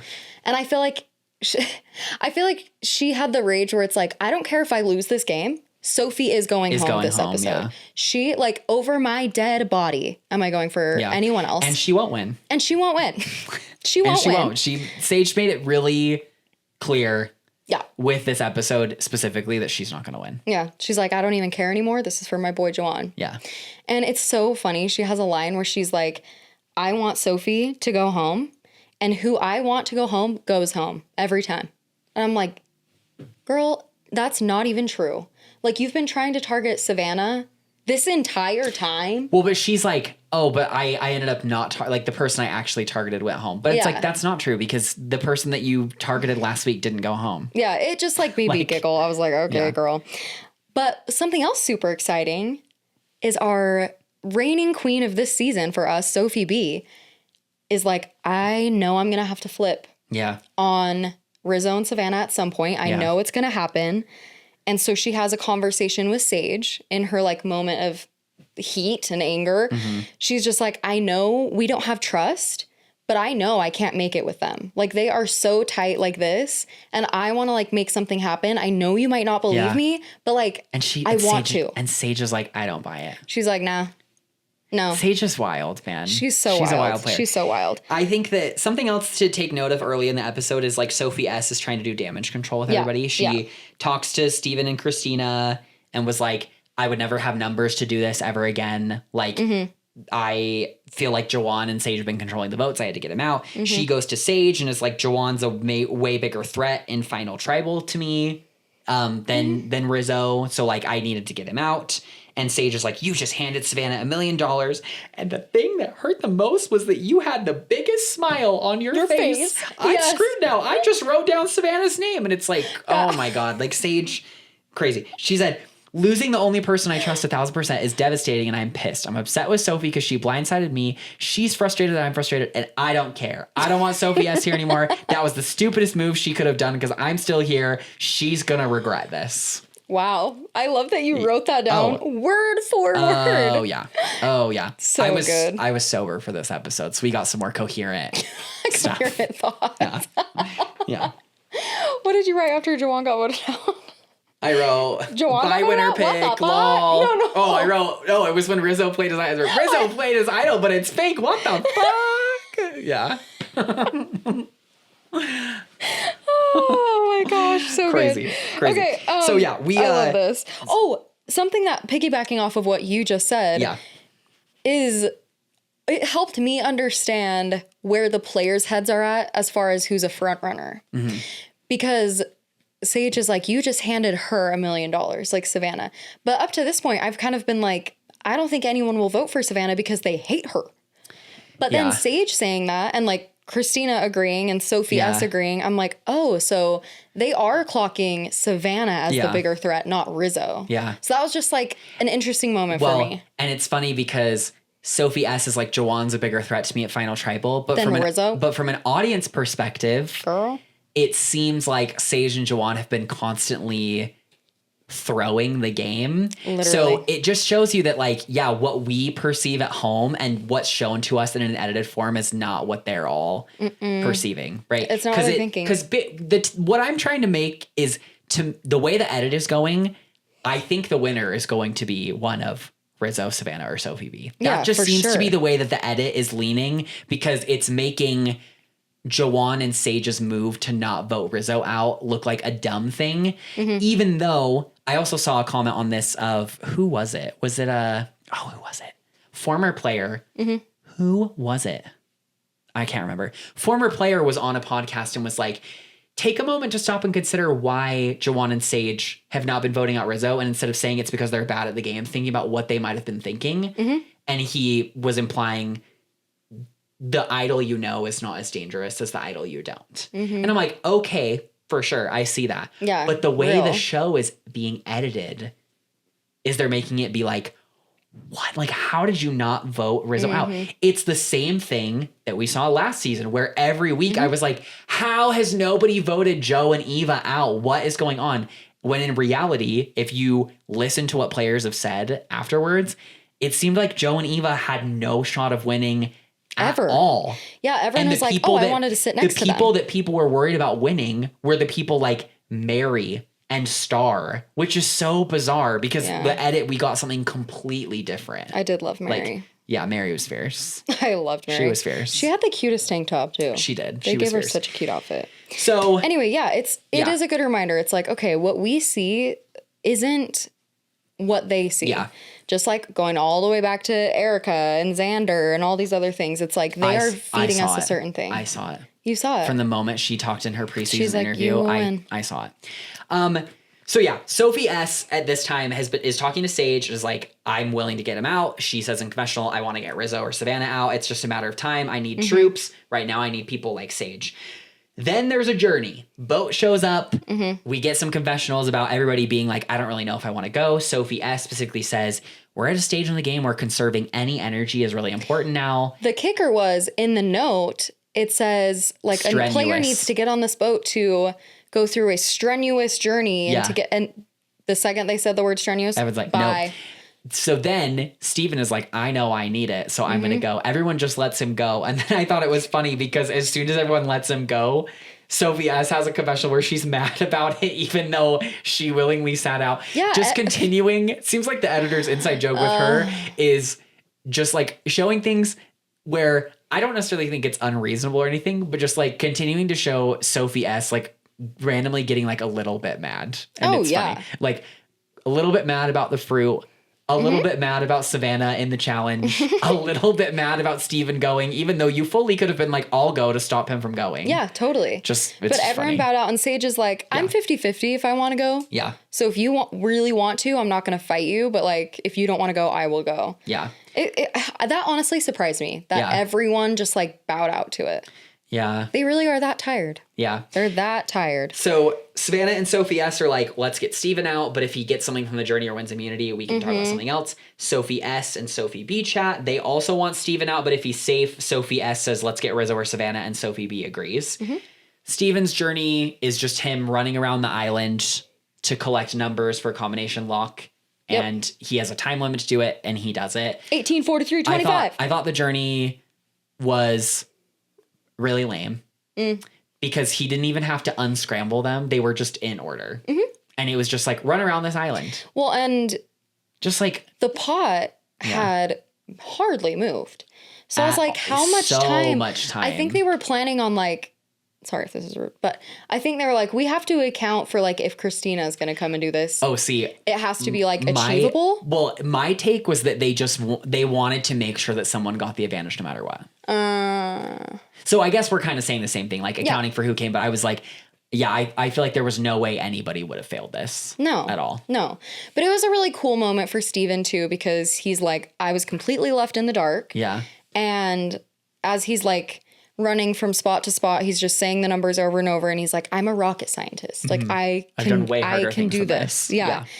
Yeah. And it's just so funny that Sophie S is like, this is the worst case scenario. Yeah. Like that, this cannot happen. Yeah. But he goes, he crushes it. He had time to spare and he gets a block a vote advantage. Yep. So before going to tribal, he would get to tell production or someone like, Whose vote you're blocking. I'm going to block this person's vote, whatever. And they wouldn't know until they went to vote. Yeah. And when he comes back, he's like, I don't even know what I'm going to say. Yeah. Like, I don't know what to tell them. He ends up telling them the truth. He just doesn't tell them what the advantage Which is. I think is, I mean, if you lie, everyone's going to be like, he's lying. he has something. So yeah. I kind of feel like telling the truth, but not telling them what you got is like, you have nothing to lose if you're Steven at this point, because you're on the bottom. So like, why not create a little bit of paranoia? And he does, Because Rizzo, he says like, as soon as I say I have an advantage, I can tell that Rizzo immediately like cogs are turning. And Rizzo gets pretty close and was like, I'm almost positive he has a steal a vote. Yeah. And he goes to Steven and is like, I think you have a steal a vote. Yeah, he's like, if And I know Steven's this like- game, which I do. Yeah, Steven's like, okay. And Steven says in confessional, this is good because he thinks I have something that's more powerful than what I actually have, and I'm going to let him think that. So Steven is playing this pretty well. And Sophie B agrees with Rizzo that it's a steal a vote, but in confessional, she's like, I'm not worried because I'm really worried about it messing with the game. I can just steal it. Yeah, I can just take it away because she has And- that power. We'll put a pin in that because I'm going to come back to that later. Okay. So then we go into reward and immunity. Correct. This was a new, like, twist to a challenge that we've seen. Yeah. And typically people have to, like, take blocks that are individually stacked spelling a word and, like, do the walk-up thing, and they have to steady the platform and walk back and stack. But this time, they just had to walk up and down stacking, but as they were walking, their, like, platform was twisting or They untwisting. would like fling the blocks off. This looked so much easier than the walking one because hardly any people dropped. They didn't drop at all. Yeah, I think Steven did it on his first try. Yeah. No, I think one person dropped. Was it maybe Sophie two. B? I can't remember. I feel like Sophie B dropped at one point, yeah. and Savannah too, maybe. Yeah, maybe it was them. But anyway, it was yeah. just, I was like, it was too easy. And I thought it would be harder in a way, but it wasn't. Yeah. So he wins immunity, and then Mm-hmm. he brings Christina and Rizzo along for rewards because Christina's his number one, and he's like, Mm-hmm. Rizzo hasn't eaten, so I'm going to bring Rizzo with me. So we get back. Sage still really wants Sophie S out. She's playing super emotionally and is like, I don't care. I want her out. I know that I've wanted Savannah out forever, but I still want her out. Sophie S tells Sage and Sophie B, this is the time to get Savannah out. Let's do it. And then, of course, Sage is just like, nope, I don't want to do that. Yeah, no, that's not Rizzo happening. wants to protect his core three and find a common enemy. He's like, now that Steven wins immunity, I have to find a way to make sure that my three are safe and that Steven and Christina don't use whatever advantage he has against us. I propose Sophie S. Sophie S has been playing the middle. She screwed them over. We don't need her anymore. Let's get her. And he doesn't he have this conversation when he Is on reward. tells Steven? Oh, I thought it was when he, like, No. tells Steven, hey, I know what you have. He may have said something about it earlier in the episode, but this conversation where he's like, I need to find a common enemy is on the reward with Steven Yeah, and Christina. okay. And they're like, yeah, let's do Sophie So I remember S. him being like, I want this to, like, work for both of us. Yeah. I think he may have nodded at that earlier, Yeah. but yeah. Then Yes, he, like, he does make a comment like that. Of like, Yeah. I want to use this to like advance both of our games. yeah, Yep. he's like, let's use this to benefit both of us. Ha ha ha. Yep. So while all this is happening, Sophie B Mm-hmm. is basically playing all sides masterfully. Something I thought was I loved this moment. Mm-hmm. So at camp, Sophie S is talking to Sage and Sophie B and is like, this is the time to get Savannah out. Mm-hmm. Sophie S goes to the beach to like wash out the pot, I think. And Sage calls Sophie B over to talk with Sage and Savannah. And Sophie B makes such a subtle move that I'm like, brilliant. Where when Sage calls her over, Sophie B giggles and it's like, is she gone? Is she finally gone? Like, and I'm like, that's such a small thing, but it's like, oh my God, stuff like that really builds people's trust because you're being like, I also think Sophie S is full of shit. Like, oh my gosh, yeah. Sophie B genuinely good. just like, it sounds so like silly and simple saying that, but I'm like, I just feel like she continually goes the extra mile to like really sell it. And that's like such a simple thing, but like playing it up like that placates both Sage, who you know wants Sophie S out, and Savannah to make it clear, like, I did not entertain anything Yeah, like, that Sophie even S a said to me little about getting bit. you out. Yeah, so good. So There was something else I wanted Yeah, to say really you quick, go. though. When Rizzo was pitching Sophie S to Steven, Mm-hmm. I think it was, he has just, like, consistently done such a good job at finding a target and making them look however threatening he needs to get them out. Mm-hmm. Yeah. Just to, like, keep the target off of him and convincing people that, like, Alex is more threatening. yeah, Jawan is more threatening. Yeah. Like, MC is Yeah. more threatening than me. Like, all of these other people. He's Yeah. so freaking good at this. So he Yeah. says, Yellow Sophie, Sophie S, has voted correctly every Every single single time. vote. She's the only person left. And that's done that. it's true. So she's voted correctly every single time. She has been a top 3 finisher in every challenge that we have had. And she's a good talker. Yeah. And like everyone kind of felt the same, but he was so good at building up this thing. And it made me think of Boston Rob in Traders when he's so good at like building this case for someone. Yeah. And everyone's like, oh yeah, like they just buy into it so well. I'm like, Rizzo is being a little Boston Rob like to me. He would love to hear you say that. Yeah, he would. Rizzo, do you hear that? We're comparing you to the Boston Rob. The one and only Boston Rob. The BOSTONROB, baby. Baby. Okay. Did That you was see? good. Thank you. Thank you so welcome. much. Did you see that Boston Rob and Dylan Efron are like doing a reality show together? No. I saw an ad for it on my Instagram. I can't even remember what it is. Whatever it is, I'm But watching. it's Boston. Oh, if Dylan Efron's on the screen. Did my you watch eyes are Dancing with glued. Stars? I watched all of Dylan Efron's dances on YouTube. Oh, did you know And- Boston Rob was there for a lot of them, like Yeah. cheering him on? Isn't that so cute? So cute. I love their watched- bromance. I watched Jordan Childs' Mm-hmm. dances. I watched Robert Irwin's dances, and I watched Dylan Efron's dances, and then I Alex skipped everyone Earl else. Yeah. Was incredible too. There was someone else I really loved that, like just before the finale. Oh, Whitney Levitt. Oh, Yeah. I did start watching Secret Lives of Mormon Wives. I haven't watched it yet. Whitney is the worst. I only know Whitney doing that TikTok dance when her Baby was, like, dying. in the hospital. And I think that is so fierce. I think that's the She's- funniest thing I've ever seen. She is something else. Yeah. Like she just lives for the spotlight and she loves being the villain. She's going to be on Broadway. I know. That's But- honestly what we want. But I was going to say, the part she's playing, Roxy Hart in Chicago, is like the stunt casting role that you Oh, do. really? Oh, I'm not trying to degrade it. She's on Broadway. Good for her. Yeah, cool. But like, if you go play Roxy Hart in Chicago on Broadway, that's the role that they'll give to like any celebrity. Oh. Well, Like gotta I'm not start trying somewhere. I'm not trying to be shady. I'm just saying like there's a handful of roles. You're like, congrats, There's a handful of but- roles that like always do like stunt casting. Like you would never do stunt casting in something like Phantom of the Opera, No. Wicked, Hamilton, The Book of Mormon, but like something like Chicago. Not that like, Chicago's yeah. not a good musical. That's not what I'm saying. I'm just saying like stunt casting happens in Chicago where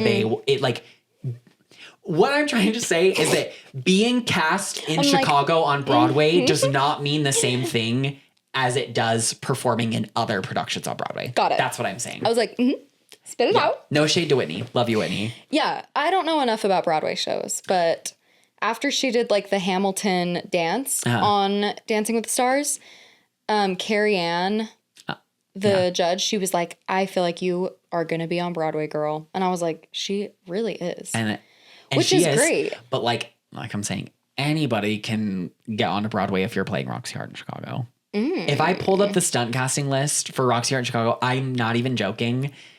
Like so many celebrities have done that, and they all That's do funny. it for like 3 weeks because it's just a stunt. That's kind of lame. Yeah, like it doesn't I don't actually know mean that anything you're like about super Chicago. talented. Have you seen the movie? No. Oh my God. Okay.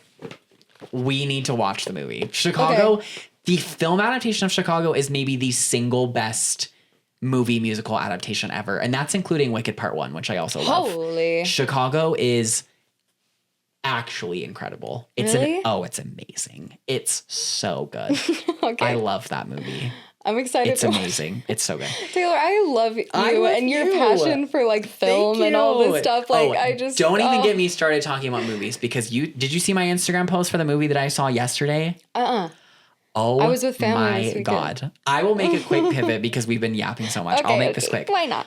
I went and saw Hamnet last night. Have you heard anything about this? No. Tell me. William Shakespeare. Mm-hmm. In real life, he and his wife had a son named Hamnet, and Hamnet died at age 11. Oh. We don't know how he died. We don't really know what their reactions to him dying were, and we don't know a ton about Shakespeare's personal life at all, really. Mm-hmm. A lot of scholars speculate that the death of his son greatly influenced Shakespeare's later work, particularly Hamlet, and generally because he started writing his tragedy plays after his son died. So like Yeah. King Lear, Hamlet, Macbeth, Romeo and Juliet, The Winter's Tale. All of that happened after Hamnet died. So then in 2020, an author named Maggie O'Farrell wrote a speculative fiction book called Hamnet, exploring William Shakespeare and his wife, Agnes, and how they may have reacted to. Agnes? So it's spelled like Agnes. So people commonly know her as, her name is Anne Hathaway, like the actress today. But in her father's will, he spelled it Agnes, Agnes. And so in the book and the movie, they do Agnes as her name. Okay. So then this movie is it's a film adaptation of the book. Okay. Directed by Chloe Zhao, who is an amazing filmmaker. She's one of 2 women that has ever won Best Director at the Oscars. Wow. Amazing filmmaker. This movie, Alicia, truly and utterly emotionally destroyed me. Really? One of the most devastating, beautiful, cathartic experiences that I have ever had in a movie theater. I do not give 5 stars Never. easily. On my Letterboxd account, I think I've only ever given like 6 movies 5 stars because I am like, it takes a while for me to get a 5 stars. Yeah. And I always technically say the only movie that I will ever give a true 10 out of 10 to is Mad Max Fury Road, because that's the best movie ever made and no one will ever make a movie better than that one. But there's movies that come really close. Everything Everywhere All at Once comes really close for me.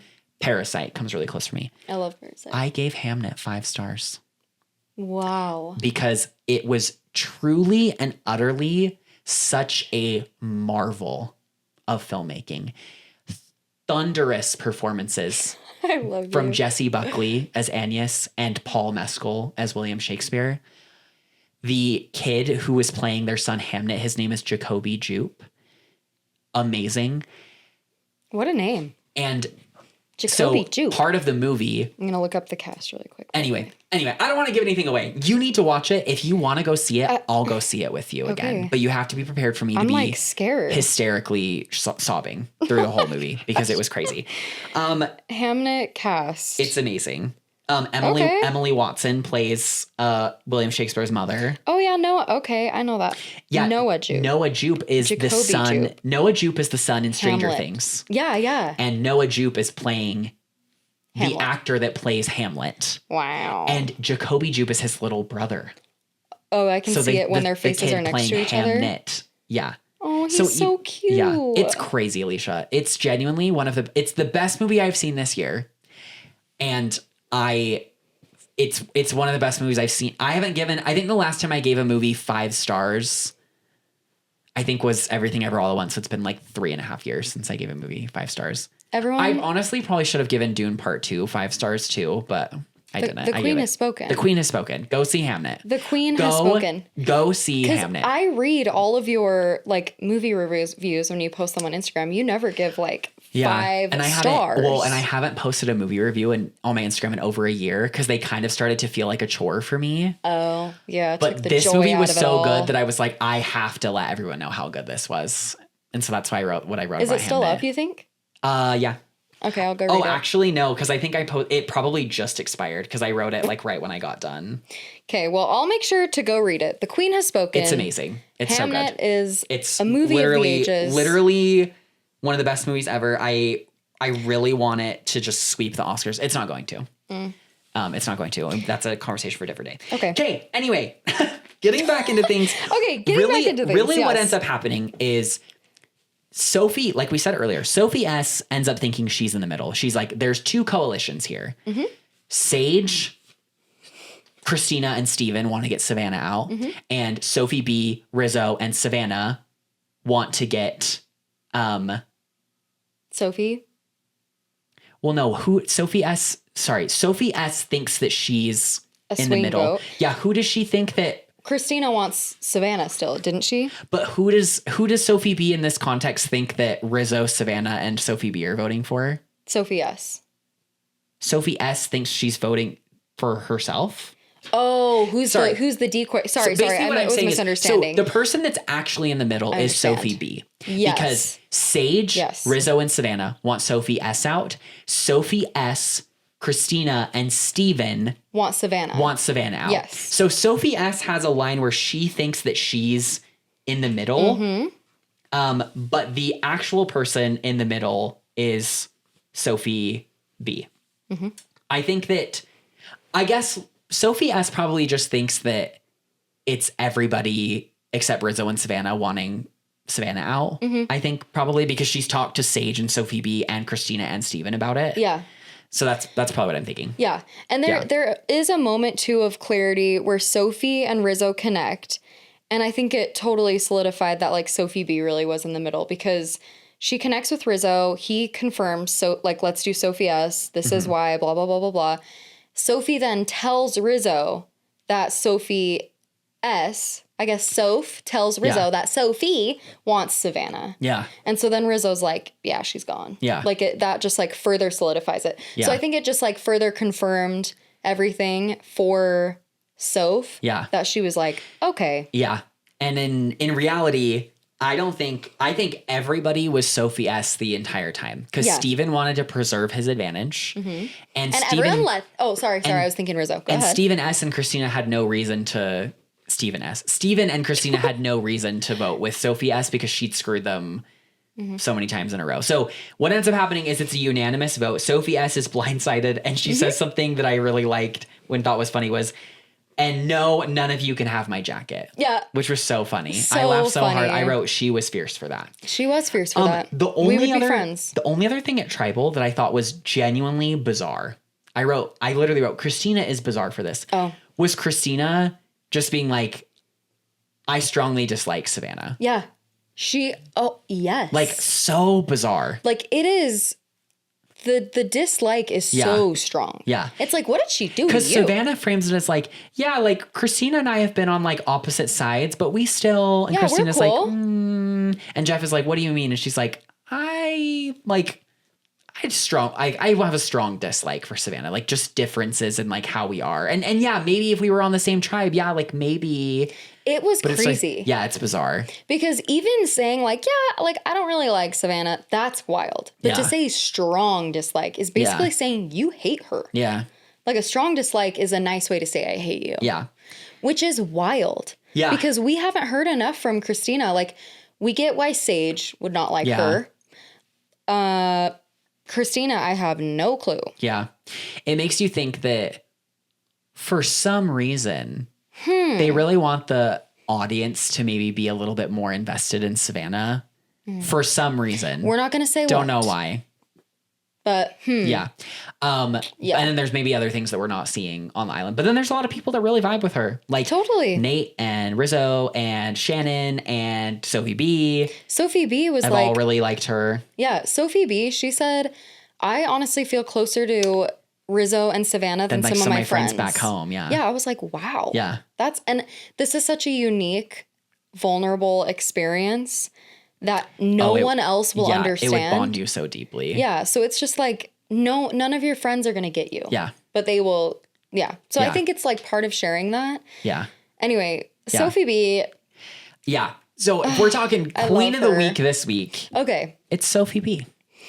Yeah. I think Sophie B is the only person like that comes close to being Queen of the Week because she like banked her advantage again, which I am like positive she's using it this week. Yeah, she's she gonna has use it. to. Come on, she's girl. basically she's gonna pick a side.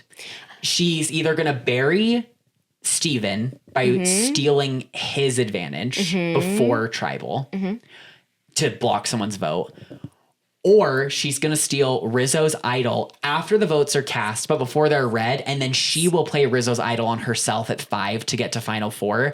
And then she's basically Jessie, and she has to win fire making or immunity to get to the Final 3 or she'll get voted out. This is my prayer. Yeah. This is my one and only Christmas wish. Our prayer. Let this be our prayer. Oh, you ate that. But it really is. This is my one and only Christmas wish. Please. Yeah. Take Rizzo's idol. Especially since he's been so like She's going to. he's just gloating about Yeah. it. She has to. She's going to. She's gonna take it. What I think is gonna happen is Where's my pen? she's gonna get Steven to play his block of vote. Yeah. Like Steven will play his block of vote next week. Yeah. He will. It'll be perfect. He will. That's good. And then she's going to steal Rizzo's idol. Mm-hmm. And then I think Rizzo will go home. I really do think. I think that they'll block Rizzo's votes so that he can't play his shot in the dark. And then she'll I don't know. Take it. We'll see. And then bury him the other with thing his I own wrote shovel. is like I wrote next week will be really interesting because it's seemingly going to be 3-on-3. Rizzo, Savannah, and Sophie B versus Sage, Steven, and Christina. The Sage, Steven, and Christina side is going to be way more fractured because they have no reason to trust Sage anymore. No. But like they have no other choice but to work with her. So they're like, fine. And I said, I think Sophie B is going to steal Rizzo's idol so that she can play it on herself at 5. I pray for that. I really do think that what's going to happen is she's going to steal Rizzo's idol. He'll go home at 6. I really do think that at Final 5, Sophie's going to do something with the idol to get Savannah out if she doesn't win immunity. Like whether that's playing the idol on herself, playing the idol on someone else so that Savannah is like going to go home for sure. Like, and then at Final 4, we just have to hope that Sophie B can pull out immunity. Which I think she can't. Because I don't know, against Steven. I think that Final Tribal is going to be, if I want to make a prediction now, I think we're going to have an all-female Final Tribal. Okay. And I think it's going to be Sophie, Sage, and Christina. And I think would love Sophie that. would win. I think it could be a 7-1-0 with I think it Jawan would votes be for leaps Sage. and bounds. Yeah. Jawan votes for Sage and everyone else votes for Votes Sophie B. Like maybe Steven votes for Christina, but I doubt it. That would be the most, like, I think that would be the perfect Amazing. end to this Oh, season. I would absolutely. love would that. Would it be an amazing season of Survivor? No, but it would be an amazing, like, if that's what happens, I'm like, I'm putting Sophie B's like shooting up the winner rankings for me. If that's how it plays out. I'm like, 100%. she She would have played a flawless literally season. Like she basically was like in control of pretty much every vote with the exception of when Nate gets blindsided and was never in danger of going home even though she went to more tribals than anyone else. It's like wild. literally never in danger. It really is so wild. And no one ever, like, especially Rizzo, since he's so good at doing this to people, as like spotlighting them as like a floater or someone in the middle or someone that could just be an easy casualty that everyone can agree on. Yeah. If any of the people left are that, you would think it might be Soph because she doesn't have like ties to anybody. Yeah. But she like infiltrated them perfectly. Yeah. And like put her claws into them Yeah. so hard. I love her so much. Sophie B honestly kind of gives me like modern day Danny Boatwright. Ooh, Because that's what Danny Boatwright did on Guatemala. She was the sole survivor of her alliance, and there was an alliance of 6 left that was like unbreakable. And she massacred them. Yes. Yeah. She literally like infiltrated and made it all the way to the point that Rafe willingly like pretty much like gave up the game for her, where he was like, I'm going to release. I forgot how it ended that. Guatemala ends the final 3. It's Danny, Stephanie, and Rafe. And Danny wins final immunity. And Rafe goes to Danny is like, hey, I just want to release you from the deal we had to go to the final 2 together. I'm not going to be upset if you don't do it. And because Danny's a savage, she's like, yeah, I'm going to vote you out because I know I'll beat Steph. And then she gets every single vote and wins. She's so amazing. And I'm like, Sophie B Queen is behavior. giving me modern Danny Boy. Josh is watching Winners at War for the first time right now. And he just saw the episode where Danny gets voted out because she kind of like implodes a little bit. And he was like, oh my God, she was so, he didn't mean it like maliciously, but he was like, man, she was dumb. And I was like, I will not stand for Danny Boatwright slander in this house. I was like, you don't know the lore. You don't know the tea. Do you know how long we waited for Danny to be on TV again? Danny very famously said, the only way I'm coming back is for all winners. And she fucking did. And her performance on Winners at War does not take away from the fact that she completely demolished an alliance from the inside out and won every single vote. The other thing that's fierce that Danny did that I'm going to talk about right now, because this is a Danny Boatwright Stand podcast now, Danny Boatwright very famously did not tell the producers anything about her game because she was like, anything that I give the producers is something they could use when talking to other players to clue them into what I'm thinking. So Danny very famously kind of has like a weird edit for a winner. Yeah, because she like, doesn't have a ton of super overt strategy or like social talk. But Danny knew every single thing she needed to do to win, and she did. And she literally did that. She did. I love Danny. I love her. She's on a reality show right now. What is she on?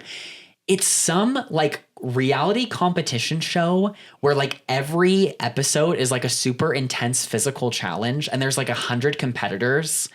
And like she's still on it. And I don't remember what it's called. Here, I'm going to look it up right now. Yeah, but look it up. I randomly, because I was reading I was reading about Danny to him, and I was like, this is all the stuff she did.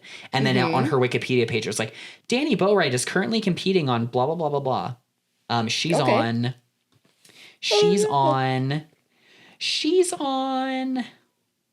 let's see. Oh my God, is it not even listed? As a show? I know she's on something. Okay, you can search for it. I don't know if I'm going to find it. But she's on something. Totally see Sophie B matching that because she's been so under the radar. Like, how much is she even? I don't even know how many confessionals she's had or how much production even talks to her. Oh, we can find out. Yeah, I guess we could find out. But I feel like that would be such a fun final tribal with Sophie B because she has so much to expose to everyone because no one's clocking her as like a big threat. But we, knowing how much control she's had, how much she's kept from the players, and how good she's been at just like holding information close to her chest, it would be such a fun final tribal to watch where she just like lays out everything that she's been doing. And I would just love to watch their jaws drop. Yeah. I feel like it would have the effect of Marianne being like, and I had this idol I didn't even use, but it would be the whole time. Yeah. Sophie has the second most. So Savannah has 64. Sophie has 56. Rizzo has 53. Sage has 51. Steven has 46. And Christina has 28. Wow. So it's pretty even. And Sophie's had no episodes with 0 confessionals, which is a really good sign. Wow. That is a really good sign. Granted, with 90-minute episodes, it's kind of hard to have 0 episode confessionals now. And since she's been to basically every tribal ever. Yeah. She has to kind of have one. Yeah, she had one episode where she only had one, but every other episode she's had at least 2. Savannah's had a couple of massive episodes though where she had like double digits, but yeah, Savannah's wild. Anyway, goodbye, Sophie S. Yes. You were goodbye, Sophie S. fun to have. Yeah, she was a fun presence. I ended up really liking her. Yeah, I liked her too. And like we said at the beginning, these 2 episodes are the rise and fall, where she was the queen of the week last week, and now she is out. And Sophie B reclaims her rightful crown as queen of the week and the only Sophie left in the game. And now we don't have to say Sophie S and Sophie B anymore. We can just say Sophie. We can just say Sophie. Originally, did you see Sophie S said in a exit interview that they were going to go by their last names? And she said, I won't say who, but a certain contestant said, those are kind of hard to say. Can we just do Soph and Sophie instead? Steven. I don't know who. I honestly, my first thought was like, was it Savannah? Because I just feel like that's something Savannah would say, but I don't know. She didn't say who it was, but she was like, somebody complained, and so we did Soph and Sophie. That's crazy. I know. I could see them taking it out if Savannah said that because they obviously want us to feel some type of way about it. I don't know though. But then it could contribute to her being a bigger villain. Why would they take that out? That's crazy. I know. I'm trying to think like who would say that. Like, I mean, like. What's funny is like I feel like Sophie S would be someone to say that, but she couldn't have been. Like who was it? I mean, I don't know. Sage. I don't know if Sage would. Christina. And Steven's like so nice. It kind of feels like something Christina might I feel like say. Christina or I don't Savannah. know. I guess we'll find out. I was gonna say Jeff. Maybe. Because he's like, I only call male players by their last names. Just kidding. Unless it's Kelly Wentworth, because there was Wigglesworth and Wentworth. Yeah. And then, just kidding. And then Sarah Lucina, because she was like, call me Lucina. Yeah, that was so cool. Yeah. She's so hard. Yeah. Yeah, it made me think about Sophie S in the long run. I think she really made a huge mistake, obviously, this episode of like wanting to flip-flop back. just because it's like everyone over there already doesn't like you now. Like Steven and Christina, they're not going to be keeping you around, girl, Yeah. after you like have burned them. So Yeah. now you just got to ride or die with those people and be Yeah. like, let's vote out Christina, I guess. Let's vote Yeah. out. But she was just in a hard position. Nobody wants to waste a vote on Christina. No, because they're like, I want to sit next to her. Are everybody you kidding? Christina is making the final 3. 100%. 100%. Yeah, she's Christina making it. is making the final 3 or like going out in fire. Yeah. But even then, I just am like, if you're sitting in the final 4 and Christina's there, that's 100% the person you're taking with you 1000%. because she'll lose. Love you, Christina. Yeah, love you. But you're not going to win. Yeah, you're not going to win. Yeah, everyone knows that. She knows Yeah. that probably. Yeah. She knows that. Yeah. Yeah, I don't know. The last couple episodes, I'm just kind of like, I'm not losing my fire for sure, but this episode helped ignite it for Sophie B. Just Yeah. because she admitted to us all, I'm going to flip. I know Yeah. I have to flip and I'm going to. I'm just Yeah. like waiting for the right moment. Yeah, this season has really, and it's okay because I really like her, but yeah, it's turned into less of a I can't wait to see how this ends and more of a like I'm just here to watch Sophie B hopefully get Hopefully crowned. win. Yeah. To hopefully be the queen. The queen of this season. The queen of the season. And the reigning queen of this podcast. We'll have to see how many weeks she's been the queen. I mean, we gave it to her. I know for a fact we gave it to her the first 3 weeks. Yep. I think we gave it to her week 4. When she flipped, or like when they tribe swapped. I think we gave it to her week 4. Then Sage took over for the next few weeks because that's when she was like Barry and Actually Shannon. making smart moves. And then That was mean. I think it was basically like Sophie B 5 weeks in a row. I think it was She's then so hard. Sage like 3 weeks in a row. I think it was Sophie B 4 weeks in a row. I think it was Sage 3 weeks in a row. Then it was Rizzo Savannah. Rizzo and Savannah. And then I think we gave it to Savannah a second week. And then last week it was Sophie S. Yeah. And then I think it was Sophie B again. So I think Sophie B's had it 5 times. I would love to see her get an immunity win. Oh, it would be fierce. That would be amazing. Yeah. Just to mix it up a little. She was doing pretty well on this one. If Yeah. Steven would have fallen, I think she had a shot. Yeah, she kind of had to like go for broke a little Yeah. bit, but she was on his tail. Yeah. I think she had one thing left. Yeah. Anyway, 2 hours later. 2 hours later. Honestly, that wasn't too bad considering we had multiple tangents Yeah. and 2 episodes to get through. Yeah. And we know that you like listening to the tangents. We know That's you why love you tune it. into this. You can get much Or more like- professional Survivor commentary elsewhere. We know But you don't. that's not why you're here. We know you're here for something specific, and it's 1-2. That's why you're here. We know you're here for that. And it's 1-2, Yeah. sister. Yeah. That is so funny. Taylor, I freaking love you. I love you too. I love you guys. I love Survivor. Yes, we love Survivor. We love Pink. Have I taught you that one? No. Okay, I need to teach that one too. We love Why Survivor. do I feel like I'm 100 years old with you? It's not. Oh, you want to know something though? On my Spotify Wrapped, this year, did you see the thing about it gave you a listening age? No. So on Spotify Wrapped, they always do something on Spotify Wrapped to get you to try and post it to make it more viral. And this year, the thing they added was a listening age, like based on what you listen to. This is how old you are. Are you like 19? I'm 21. Girl, that's such a fun age. I know. Oh my gosh. Also, it was Taylor's birthday. It was. Tell Taylor happy birthday. Go ahead. Yes, it was my birthday last week. It'll be 21st birthday. a week from tomorrow was my birthday. Yeah, I just turned 21. Crazy. No, I turned 29. Which it's so funny because I always have the thought at least once on my birthday every year. The age I'm turning, was that a good season of Survivor? I am And dead. I just was 28.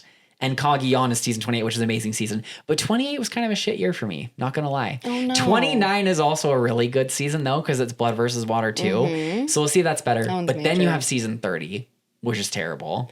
And hopefully It's okay. 30 is a better year for me than it was Maybe for they'll Survivor. like balance out, and if it's a good season of Survivor, It's a it'll bad be year. a bad year of life. That means that my 30s are going to be amazing because the 30s have sucked. The 30s sucked. That's what's gonna happen. Yeah. Because God knows, the Survivor. But God then knows.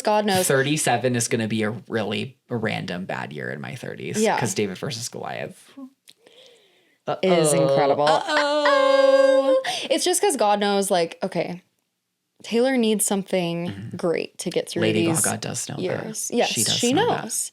She knows. So she gave you these seasons She did. to get through the hard times. She did. And then it's like, you know what? We're still going to give you Survivor. Yeah. It's not going to be great, but it's going to be Survivor. Yeah. And you're going to be having the best time of your life. Yeah. So it'll just be like a sprinkle on top anyway. Do you know what's actually so funny that we've never talked about? You know who's the actual queen of Survivor that like randomly disappeared and no longer is? Who? Do you remember when Sia Yes. randomly Where is she? showed up at every reunion to give Yes. people money? Yeah, I want that back. And I think, if I remember right, I think the last season that she gave it was 45. Don't ask me. I think the last person I remember getting money from her was Katurah. Oh. Because she was like really Her inspired by story. Katurah's story of like escaping a cult. Yeah. Yeah, I remember it being like a thing where she's like, didn't want to have, I don't know, basically have to give money to a player every Yeah. season. Well, but and- instead it's just like when she's compelled Yeah. or moved by a player, she'll Yeah. give them the Sia award. One of my favorite random memories is the Co-Wrong reunion where like Sia randomly shows up in the audience and is like, Ty, I'm giving you $100,000. Yes. Or like however much. And no one deserved that more than Ty. Oh, yeah. After everything he went through For that Mark season. the Chicken. Yeah. Yes. Yeah. And just like being straight bullied by Scott and Jason the entire time. And then Mark the Chicken got eaten. yeah. People talk on about that. people on Second Chance are like, I'm pretty sure we ate Mark while we were there. Oh, poor little Mark. Crazy. Oh, that was so good. Come Yeah. back, Sia. We Yeah. love you. The queens have spoken. The queens have spoken. We hope you have a great week. We're going to have another episode, I guess, tomorrow. In 2 days. Yeah. It's Monday today. Yeah. Holy moly. Yeah. Leave a review, And then rate, it's the share it. And then it's the finale, everybody. Oh we have my this week and gosh. then the finale. And then it's the countdown to season 50, which is actually crazy. Actually. That we're gonna watch it. You know what we should do? We should do an in-depth review of every player going into 50. We 100% need to. Where we like hurry and binge their season Oh, or multiple seasons listen. that they're on. If there's anything that I want to do, Is that. it's exactly that. That's what we'll be doing then. I love that idea. The queen has spoken. That's Queen what we're has doing. spoken 100%. Period. Because then we can give everybody a reasonable amount of time, and then we can do like a 6-hour marathon podcast about Angelina Keeley. Just her. The 6-hour special. We can we'll bring our own jackets. Yes. We'll bring rice for the tribe.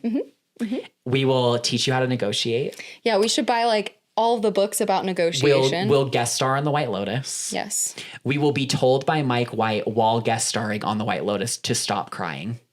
Because Did that happen for real? for real, because in the Oh my opening gosh. scene of the White Lotus season 2, Angelina's guest starring, and it's a scene where a character finds a body in the water, and so her name, the actress's name is Megan Fanny, I think, and she's talking to Bowen Yang on his podcast, and is like, yeah, Angelina from Survivor was there, and we were filming that scene, like we find a body in the water and everybody's freaking out, and Angelina's like really going for it, really selling it, and Mike White yells, cut, and he walks over to Angelina and goes, Angelina, stop crying.